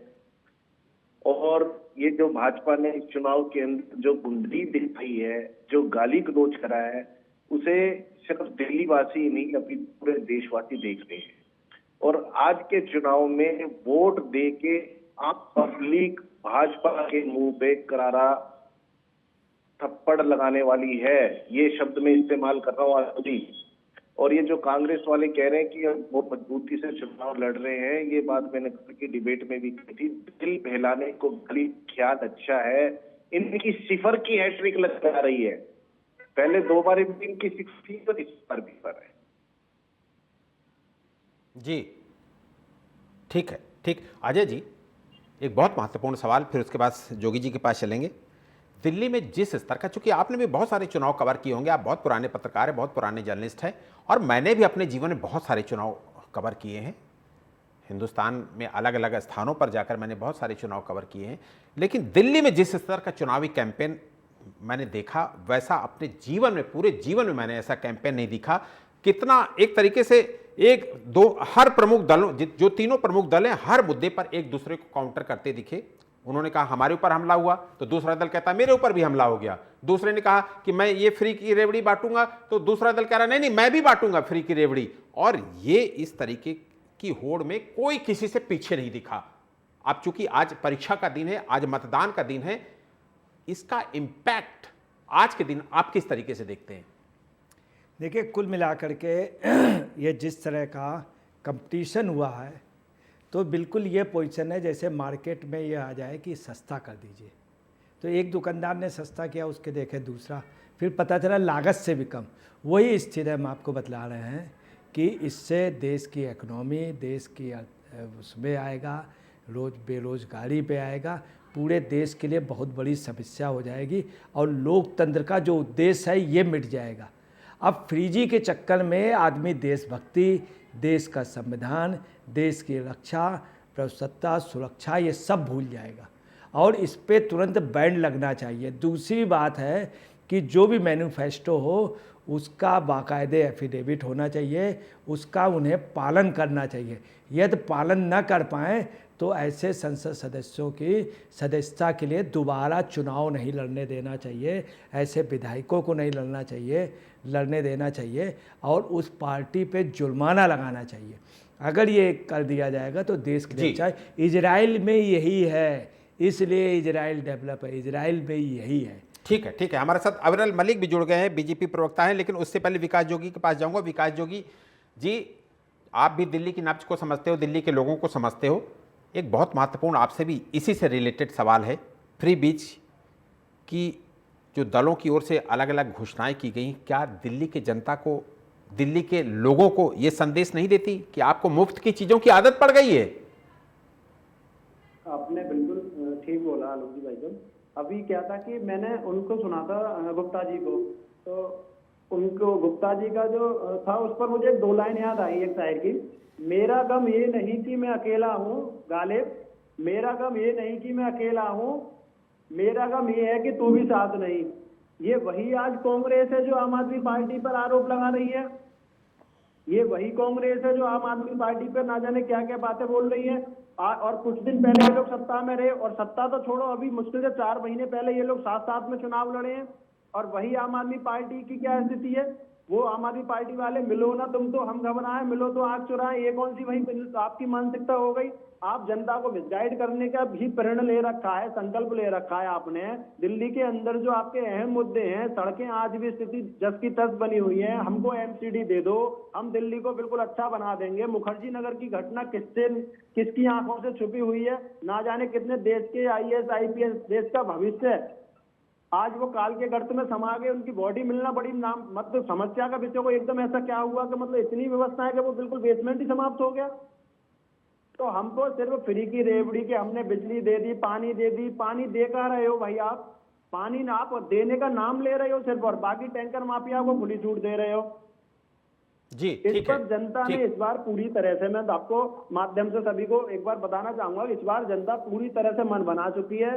वो किसी भी पार्टी के फ्री वादे में नहीं आएगी, और फ्री वादे अगर कोई करके ये सोचता हो कि हम सरकार में आ जाएं, तो वो उनको इस से थोड़ा सा बड़ा गंभीरता से सोचना अब पड़ेगा। क्योंकि अभी भी उनके सवाल पास तो ये है ना विकास भाई कि सभी ने फ्री के तमाम सारी वादे कर रखे हैं। अविरल के पास चलूंगा। अविरल, एक बार फिर आपका स्वागत करूंगा इस चर्चा में शामिल होने के लिए। अविरल, आज परीक्षा का दिन है। बीजेपी दुनिया की सबसे बड़ी पार्टी है, लेकिन दिल्ली विधानसभा चुनाव में 25 साल से सत्ता का सूखा बीजेपी के अंदर देखने को मिल रहा है। जिन कमियों या गलतियों की वजह से आप इतने दिनों से सत्ता से दूर रहे, क्या वो कमियां मतदान से पूर्व ठीक कर ली गई थी? जी, मेरी आवाज आ रही है आप तक? जी जी नहीं, देखिए, जहां तक विषय है भारतीय जनता पार्टी का, भारतीय जनता पार्टी आज पूर्ण रूप से सशक्त है, मजबूत है, इसमें कोई दो राय नहीं है। हर विधानसभा क्षेत्र में भारतीय जनता पार्टी जीत रही है, इसमें किसी प्रकार का किसी को कोई संदेह नहीं होना चाहिए। और जहां तक दिल्ली विधानसभा चुनाव का पर्टिकुलरली विषय है, तो इस चीज को क्लियर कट आम आदमी पार्टी स्पष्ट रूप से जान ले कि अरविंद केजरीवाल जी खुद हार रहे हैं, आतिशी मांडा जी खुद हार रही हैं, तो अन्य विधानसभा क्षेत्रों में क्या हो रहा होगा इसका स्वयं ही आकलन कर लेना चाहिए। और उसके साथ साथ जहां तक भारतीय जनता पार्टी का विषय है, तो इस चीज को जान ले, जितने भी हमने मैनिफेस्टो में वादे किए हैं निश्चित रूप से 100% पूरे होंगे, इसमें भी कोई दो राय नहीं है। और उसके साथ साथ हर एक पॉइंट को पूर्ण रूप से एग्जीक्यूट किया जाएगा, जितने पॉइंट्स रखे गए हैं मैनिफेस्टो के अंदर, संकल्प पत्र के भीतर। और उसके साथ साथ जिस प्रकार से माननीय प्रधानमंत्री आदरणीय श्री नरेंद्र मोदी का मार्गदर्शन है, वो सब लोग जानते हैं कि किस प्रकार से मोदी जी की गारंटी का अर्थ है गारंटी के पूरा होने की गारंटी। हम एक भारत श्रेष्ठ भारत की बात करते हैं, सबके हित की बात करते हैं, सबका साथ सबका विकास की बात करते हैं। और जहां तक विषय है भारतीय जनता पार्टी सत्ता में आएगी और भारतीय जनता पार्टी की गलतियां, तो भारतीय जनता पार्टी जनता के हित में कार्य करने वाली पार्टी है। निस्वार्थ भाव से हम लोग जनता के हित में कार्य करते हैं। किसी भी राजनीतिक दल की बात कर ली जाए, जो लोग राजनीति में है, राजनेता के रूप में है, लेकिन भारतीय जनता पार्टी राजनीति नहीं करती है। निश्चित रूप से हम राजनीति में है, निश्चित रूप से हम कुर्सी को पाना चाहते हैं, लेकिन वो जनता की सेवा के उद्देश्य के साथ पाना चाहते हैं। हम सत्ता के सुख को भोगने के लिए कुर्सी पर नहीं विराजमान होना चाहते हैं। भारतीय जनता पार्टी यदि सत्ता में आती है तो संत के रूप में गरीब की सेवा करती है, दलित की सेवा करती है, पिछड़ों की सेवा करती है, कॉमन सिटीजन की सेवा करती है, आम आदमी की सेवा करती है, आम नागरिक और आम वोटर की सेवा करती है। और मैं समझता हूं कि भारतीय जनता पार्टी पूर्ण रूप से आ रही है, पूर्ण बहुमत की सरकार दिल्ली प्रदेश में हमारी बन रही है। मां यमुना को पूर्ण रूप से स्वच्छ किया जाएगा, इसमें कोई दो राय नहीं है। इन्होंने जिस प्रकार से झूठे वादे किए, 500 स्कूल की इन्होंने बात कही, कहां है 500 स्कूल? 500 स्कूल छोड़िए, 50 स्कूल की बात ये कर लें, 50 स्कूल ये गिना दे, 50 छोड़िए 5 नए स्कूल गिना दे। तो अरविंद केजरीवाल ने जनता को बदलाने का, करने का कार्य किया। ठीक है अविरल जी, ठीक है। प्रदीप भाई, ठीक है, अविरल आपके पास आऊंगा। प्रदीप भाई, देखिए फिर यमुना की बात आ गई। यमुना की बात शुरू होते ही आप पर सबसे पहले तो यही सवाल खड़ा होता है। मुझे 2014 का वो दिल्ली डायलॉग कार्यक्रम याद है, चूंकि उस कार्यक्रम को मैं ही कवर कर रहा था। उसमें अरविंद केजरीवाल जी ने ये कहा था कि दिल्ली की जो यमुना नदी है उसको हम लंदन की टेम्स नदी की तरीके विकसित करेंगे। लेकिन आज क्या हालत है यमुना की, कहने की जरूरत नहीं है। मेरा सवाल ये है कि यमुना को लेकर जो आपने बड़े बड़े वादे किए कि आप लंदन की टेम्स नदी के तरीके बना देंगे, लेकिन आपको खुद एहसास है, खुद केजरीवाल जी को ये एहसास हुआ कि नहीं, उन्होंने कुछ नहीं किया यमुना को लेकर। और उन्होंने 10 दिन पहले, हफ्ते भर पहले प्रेस कॉन्फ्रेंस करके कहा कि हम यहाँ स्वीकार किया उन्होंने कि हम यमुना के लिए कुछ नहीं कर पाए। 2.5 साल हम जेल में रहे, हमारे नेता जेल में रहे, 2.5 साल हमारा कोरोना खा गया। क्या ये मुद्दा आज आपके दिन, चूंकि आज ये परीक्षा का दिन है, क्या ये मुद्दा आज के दिन आपको कमजोर नहीं कर रहा है? आलोक जी, केजरीवाल एक ऐसा नेता है जो सच को स्वीकार करने में बिल्कुल नहीं घबराते। उन्होंने छाती चौड़ी करके ये बात कही है, जमुना की तो सफाई नहीं हुई, उसके लिए मैं जिम्मेवार हूँ। मैं ये जनता से वादा पूरा नहीं कर पाया, लेकिन इस बार जमुना को भी जो पैरिस वही नदियां झील है उस तरह से बना के छोड़ूंगा, बना के छोड़ूंगी। वो एक जादूगर है, जो वो कहते हैं वो करते हैं। प्रमाण की जरूरत नहीं है। जो ये फ्री बीच की बात करते हैं, ऑल ओवर वर्ल्ड हेल्थ और एजुकेशन फ्री है। वो जनता का पैसा जनता लुटाना जानते हैं। इन भाजपा वालों की तरह नहीं है जो अपने मित्रों को करोड़ों अरबों का कर्ज करते हैं, उनको देश से भगाने में उनकी मदद करते हैं। केजरीवाल जी अपने आदमियों के लिए, अपनी पब्लिक के घर पे उनके बारे में सोचते हैं, उनको किस तरह से मूलभूत सुविधाएं उनको दी जाए इस बारे में सोचते हैं। सिर्फ अपने 2-4 दोस्तों के बारे में नहीं सोचते, उनको लाखों करोड़ों रुपए के कर्ज माफ कर दिए जाए, उनको किस वो कांग्रेस से पूछिए, कांग्रेस ने एमओयू साइन किया, तेलंगाना की कांग्रेस बाहर श्रीलंका में टेंडर दिलवाया गया, बाहर रशिया में टेंडर दिलवाया गया, कितनी कंट्रियों के अंदर दिलवाया गया। ये सब मैं बोलना नहीं चाहता, और ये सारा चक्रांत आज की डेट में मोदी अडानी भाई भाई इन दोनों ने मिलकर खाई मिलाई, सारा देश बेच दिया इन लोगों ने।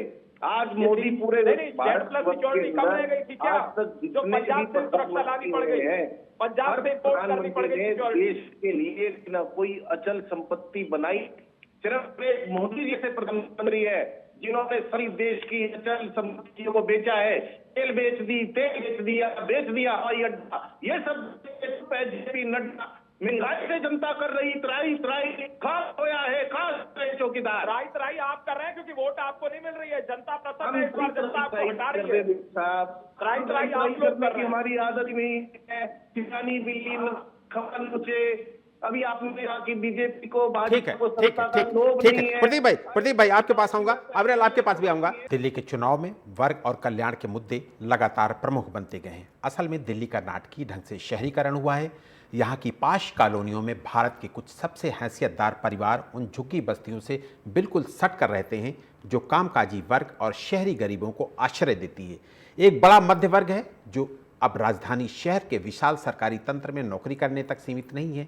ये महानगर छोटे व्यवसायों, कारखानों और सेवाओं का भी घर है, जिनमें उत्तर भारत के पिछड़े इलाकों से आने वाले बहुत से प्रवासी काम करते हैं। इन तबकों में नागरिक सुविधाओं और विकास के मुद्दों की भरमार है, जो दिल्ली चुनाव को अनोखा बनाता है। 3 मुख्य राजनीतिक दल आम आदमी पार्टी, बीजेपी और कांग्रेस ने अपने चुनाव अभियानों में इन मुद्दों को मजबूती से रखा है।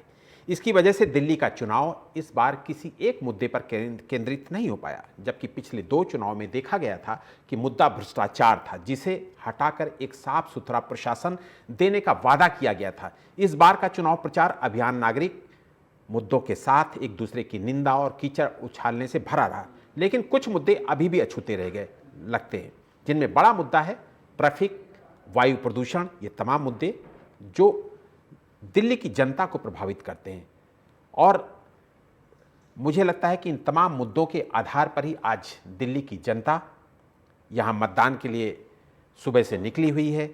और चूंकि शाम तक ये मतदान होना है, तो ये तमाम सारे मुद्दे लोगों के जेहन में जरूर कौंध रहे होंगे, जिनके आधार पर लोग अपने मताधिकार का प्रयोग करेंगे। तो हमारे साथ तमाम खास मेहमान जुड़े हुए हैं। एक बार फिर मैं नाम बता दूं, विकास जोगी जी पॉलिटिकल एनालिस्ट हमारे साथ जुड़े हुए हैं, अजय पत्रकार जी हमारे साथ जुड़े हुए हैं, पॉलिटिकल एनालिस्ट हैं, प्रदीप गुप्ता जी हमारे साथ जुड़े हुए हैं, आम आदमी पार्टी के प्रवक्ता हैं, कांग्रेस प्रवक्ता प्रशांत जी भी हमारे साथ जुड़े हुए हैं, और इसके अलावा अविरल मलिक हमारे साथ जुड़े हुए हैं। प्रशांत जी के पास चलेंगे। प्रशांत जी, 11 साल बाद आपको भी ये मौका आया है कि आप सत्ता में वापसी कर सको। एक बार फिर मैं आपसे वही कहूंगा कि क्या आप अपने आप को इतना सक्षम मान रहे हैं, चूंकि हमारी बात पिछली बार अधूरी रह गई थी, क्या आप अपने आप को इतना सक्षम मान रहे हैं कि आप वापसी कर पाएंगे 11 साल बाद सत्ता में? आलोक भाई, मैंने अपने ओरिजिनल ओपनिंग स्टेटमेंट में बोल दिया था, और आपको फिर से एक बात याद दिला दूं कि 2 कैरेक्टर हैं देश की राजनीति में, जो कि एक बड़े दावेबाज, दूसरे छोटे दावेबाज। बड़े दावेबाज वो बड़े मियां हैं, देश के प्रधानमंत्री, नॉन बायोलॉजिकल, और जो छोटे दावेबाज हैं वो हैं ये आपके दिल्ली के पूर्व मुख्यमंत्री जी। अब आज जब चुनाव में वोटिंग हो रही थी, तो वो अपने बुजुर्ग माता पिता को लेकर के और व्हील चेयर पे उन्होंने पैदल चल के जाकर के वोट डलवाया। बड़ी अच्छी भावना है, अति उत्तम भावना है, श्रवण कुमार बने वो।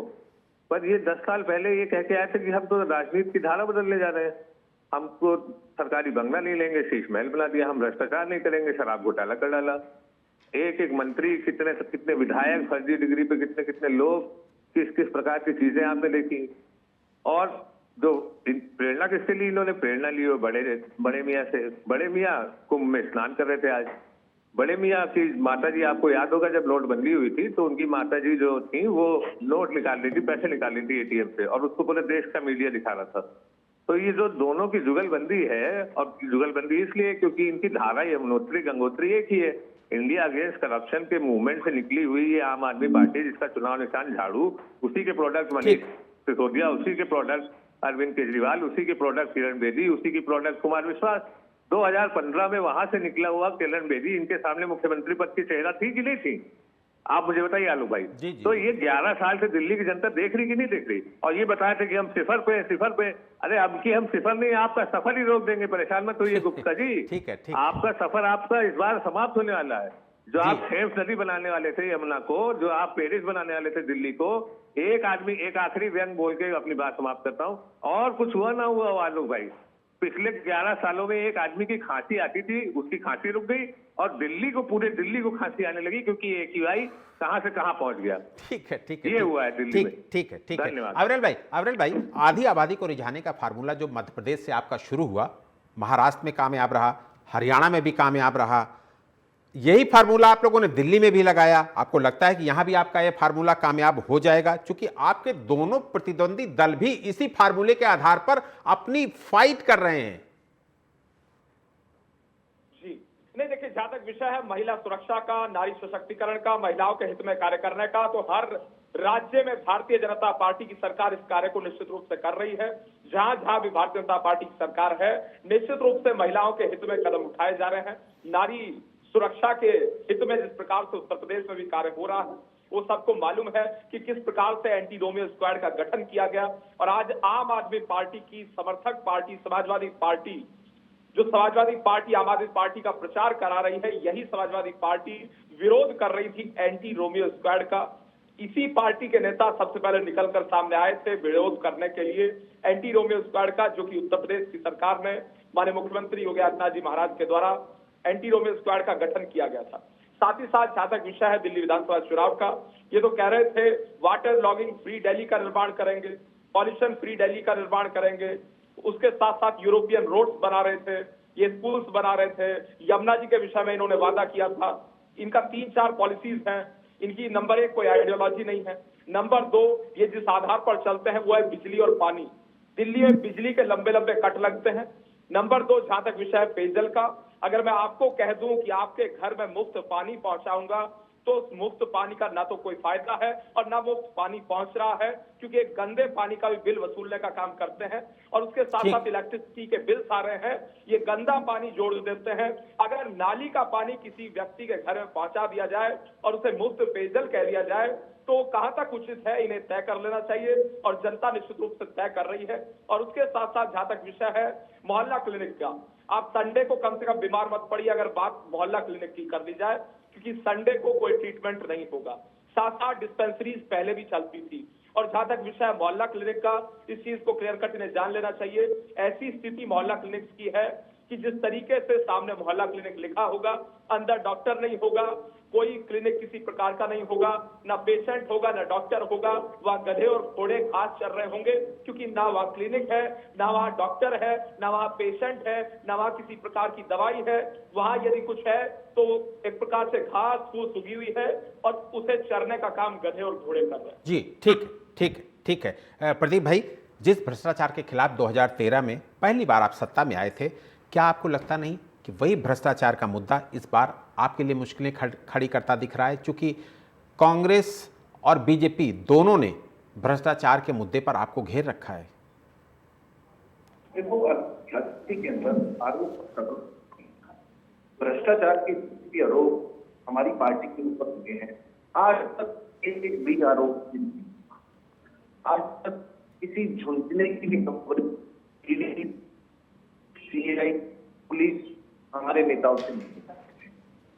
तो भ्रष्टाचार तो हमारी आम आदमी पार्टी किसी नेता के ऊपर भी कोई सिद्ध नहीं हुआ और हमारी पार्टी ईमानदार है, कट्टर ईमानदार रहेगी और देश के लिए, दिल्ली के हित के लिए काम करेगी। जितने काम आम आदमी पार्टी ने दिल्ली के लिए किए, आज तक किसी भी पार्टी ने दिल्ली के लिए काम नहीं किए। जो बेसिक नीड्स है, जो मूलभूत सुविधाएं हैं, केजरीवाल जी ने वो सुविधाएं हर घर तक पहुंचाई हैं। हेल्थ और एजुकेशन, दो सबसे मेन चीज है। हेल्थ पे, एजुकेशन पे, बिजली पे, पानी पे, इंफ्रास्ट्रक्चर पे, ट्रांसपोर्ट पर, रोड पे, हाईवे पे, जितनी भी आम आदमी पब्लिक की जितनी बेसिक नीड्स है, उन सब पे जितना काम केजरीवाल जी ने किया है, उनके गुड विजन ने किया है, आज तक किसी ने नहीं। जनता सब देख रही है। ये जो पानी की भी दिक्कत है, इसके अंदर भाजपा की गहरी छवि चाल है। पब्लिक सब समझ रही है इन चीजों को।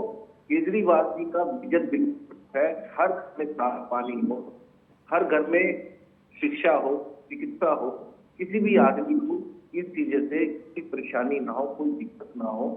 अब जैसे केजरीवाल जी ने संजीवनी योजना निकाली, से ऊपर आदमी का इलाज किया जाएगा, वो इन्होंने इतनी अच्छी स्कीम निकाली है। कई बार क्या हो रहा है, बच्चे भी फाइनेंशियली इतने स्ट्रॉन्ग नहीं होते, वो चाहते हुए भी अपने माँ बाप का अच्छा इलाज नहीं करा पाते। इलाज बहुत महंगा हो चुका है। अगर आज 60 साल पर के बुजुर्ग को भारी बीमारी हो जाती है तो उसका इलाज फ्री में हो जाना है, क्योंकि तो बच्चे भी बिल्कुल वो सेटिस्फाइड है कि हमारे को अपने माँ बाप के लिए कोई खर्चा नहीं करना पड़ रहा और अच्छे से अच्छे अस्पतालों में उसका इलाज होगा। ऐसी सोच भाजपा वालों के पास नहीं है, ऐसी सोच कांग्रेस वालों के पास नहीं है। और मैं तो आपको सिर्फ एक बात बोल रहा हूँ, दोबारा कहना चाहूंगा, केजरीवाल जी है हीरो, कांग्रेस है जीरो, और जो झाड़ू की चलती है, चाहे आप जितनी अच्छी जगह कर लो, थोड़ी बहुत गंदगी रह जाती है, उस लोग की है भाजपा। जी ठीक है, ठीक है। विकास भाई, अब विकास जी के पास चलेंगे। विकास भाई, सभी राजनीतिक दलों ने महिलाओं के लिए बड़ी बड़ी घोषणाएं की हैं, क्या क्या घोषणाएं की हैं सब आपको पता है, बताने की ज़रूरत नहीं है। लेकिन महिलाओं को उस रेशियो के साथ, जिस रेशियो के साथ घोषणाएं हुई हैं, उनके पक्ष में बातें हुई हैं, उस रेशियो के साथ किसी भी पॉलिटिकल पार्टी ने उनको टिकट नहीं दिया। क्या इससे ऐसा नहीं लगता कि इनका मुख्य उद्देश्य, सारी पॉलिटिकल पार्टियों का जो मेन उद्देश्य है वो महिलाओं को आगे बढ़ाना नहीं, केवल उनका इस्तेमाल करना है, क्योंकि महिलाएं अपने घर को भी प्रभावित करती हैं, वोट डालने के लिए भी जाती हैं और वादे और दावे जो हैं उनको जल्दी समझती हैं? बिल्कुल, आप बिल्कुल सही बोला आपने। मैं आपकी बात से सहमत हूँ कि टिकट बंटवारे में कहीं ना कहीं महिलाओं के साथ एक छलावा जैसी स्थिति बनी है। दूसरा, अगर देखा जाए कि महिला सशक्तिकरण, अभी अपने भाई मलिक जी भी हैं भाजपा में, तो भाजपा की तरफ से बैठे हुए हैं, तो महिला सशक्तिकरण की अगर कहीं बात करी जाए तो महिला सशक्तिकरण बोलूं या फिर महिला सशक्तिकरण का एक जनता के सामने कितना बड़ा उदाहरण कि हर व्यक्ति की आंखें शर्म से झुक जाएं।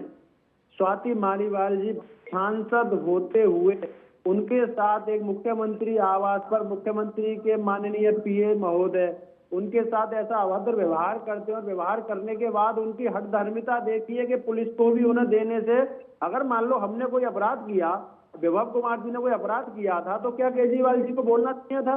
पहले तो उनकी स्थिति है कि उनके आवास में ऐसे अपराध नहीं होने चाहिए महिलाओं के प्रति, और वो तुम्हारी ही महिला सांसद होने के बावजूद।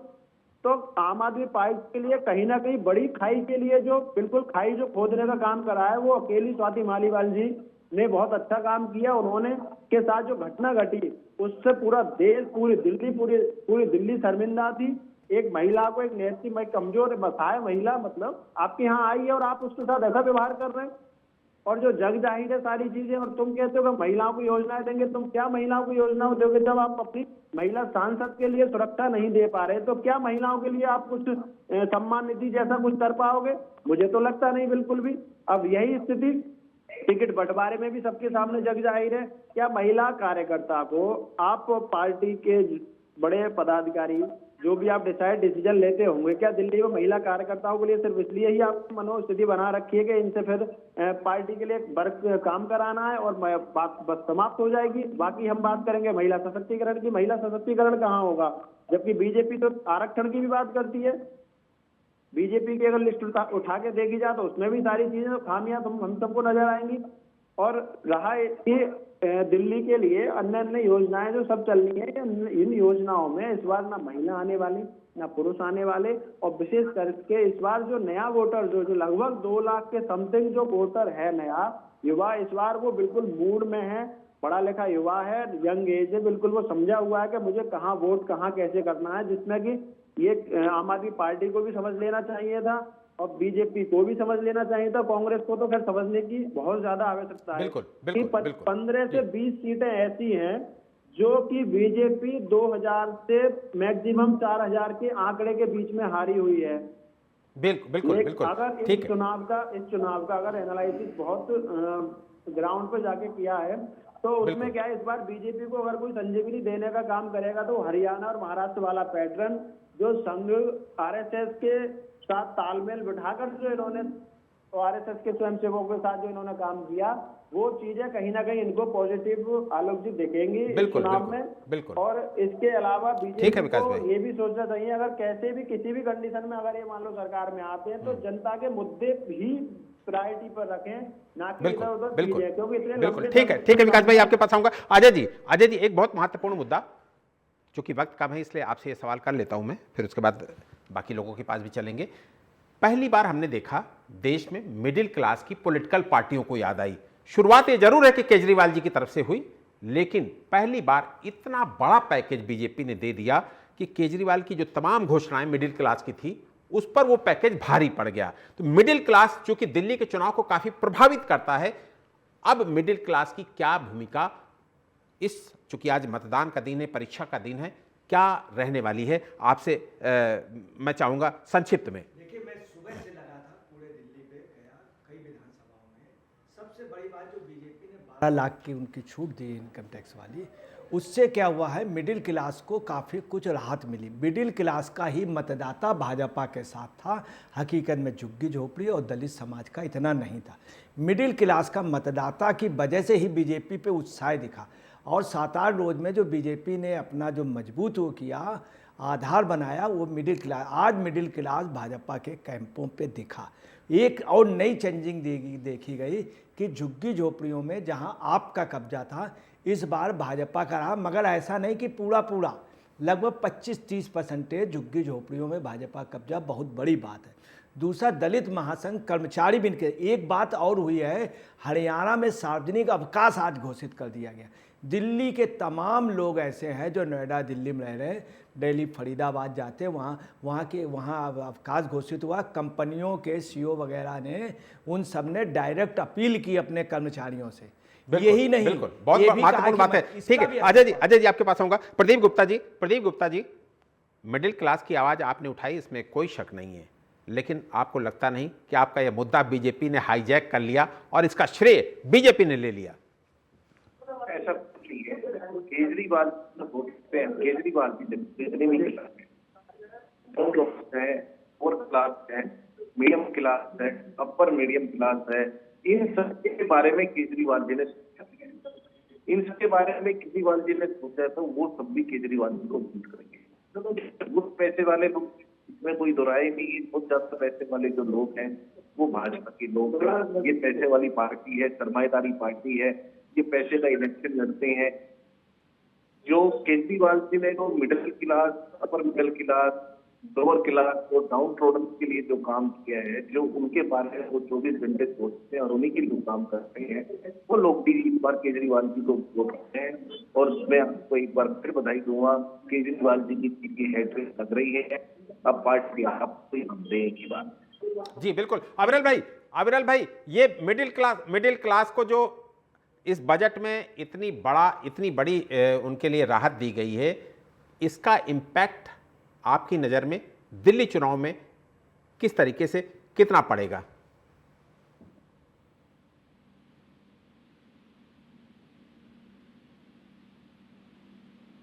जी बोलिए, आपको सुन रहा हूं मैं। अविरल, आप बोलिए। नहीं, देखिए, जहां तक विषय है दिल्ली विधानसभा चुनाव का और मिडिल क्लास का, Bharatiya Janata party middle class की पार्टी है। हम मिडिल क्लास के लोगों के हित में कार्य करने वाले लोग हैं, गरीबों के हित में कार्य करने वाले लोग हैं। और जिस प्रकार से 12 लाख रुपए वार्षिक आय वालों को जिस प्रकार से टैक्स से एग्जेम्प्टेड किया गया है, ये बहुत बड़ी बात है। निश्चित रूप से माननीय प्रधानमंत्री आदरणीय नरेंद्र मोदी जी को मैं निश्चित रूप से धन्यवाद करना चाहूंगा कि इतना बड़ा फैसला इस बजट में लिया गया है। 1 लाख रुपए महीना जिसकी इनकम है, उसे किसी प्रकार का टैक्स नहीं भरना पड़ेगा। यह भूतपूर्व है, अद्भुत है, अकल्पनीय है, इसमें कोई दो राय नहीं है। लेकिन जहां तक विषय है आम आदमी पार्टी का, आम आदमी पार्टी वालों को जवाब देना चाहिए। पंजाब में आज जिनकी सरकार है, लॉ एंड ऑर्डर इनके हाथ में है। दिल्ली प्रदेश के भीतर ये एलजी साहब का रोना रोते हैं, एलजी चिल्लाने का कार्य करते हैं। वहां तो एलजी साहब की समस्या नहीं है, पूर्ण राज्य की इनकी सरकार है, पूर्ण बहुमत की सरकार है, मुख्यमंत्री इनके हैं, लॉ एंड ऑर्डर इनका है, डीसी एसपी सब इनके हैं। उसके बावजूद भी सिद्धू मूसेवाला जी की निर्मम हत्या होती है, साथ साथ खालिस्तानी इसका ठीक राइट है, होता ठीक है, है। ठीक है, ठीक है। अमृतपाल सिंह का वापस दिल्ली में आइए, वापस दिल्ली में आइए। ठीक है, अविरल आपके पास आऊंगा, अविरल आपके पास आऊंगा। प्रशांत भाई, आप बड़े बड़े दावे कर रहे हैं, हम स्वीकार करते हैं कि कांग्रेस बहुत अच्छा परफॉर्म कर रही है, लेकिन एक बार फिर मैं आपसे यही पूछूंगा कि अगर कांग्रेस इतना सीरियस थी तो कांग्रेस का जो केंद्रीय नेतृत्व है, मैं सीधे नाम लेके कह रहा हूं कि राहुल गांधी, प्रियंका गांधी, मल्लिकार्जुन खड़गे जी, श्रीमती सोनिया गांधी जी, क्या उनकी आप पहले तो आप ये देखिए कि उनकी रैलियां, उनकी सभाएं, उनकी भागीदारी, उनकी फ्रीक्वेंसी देखिए कि दिल्ली के चुनाव में कितना वो आए यहां पर। अगर इतना ही कांग्रेस सीरियस थी तो क्या केंद्रीय नेतृत्व को, जैसे बीजेपी के नेता यहां पर उतरे हुए थे, क्या कांग्रेस के नेताओं के यहां पर उसी तरीके से उतरना नहीं चाहिए था?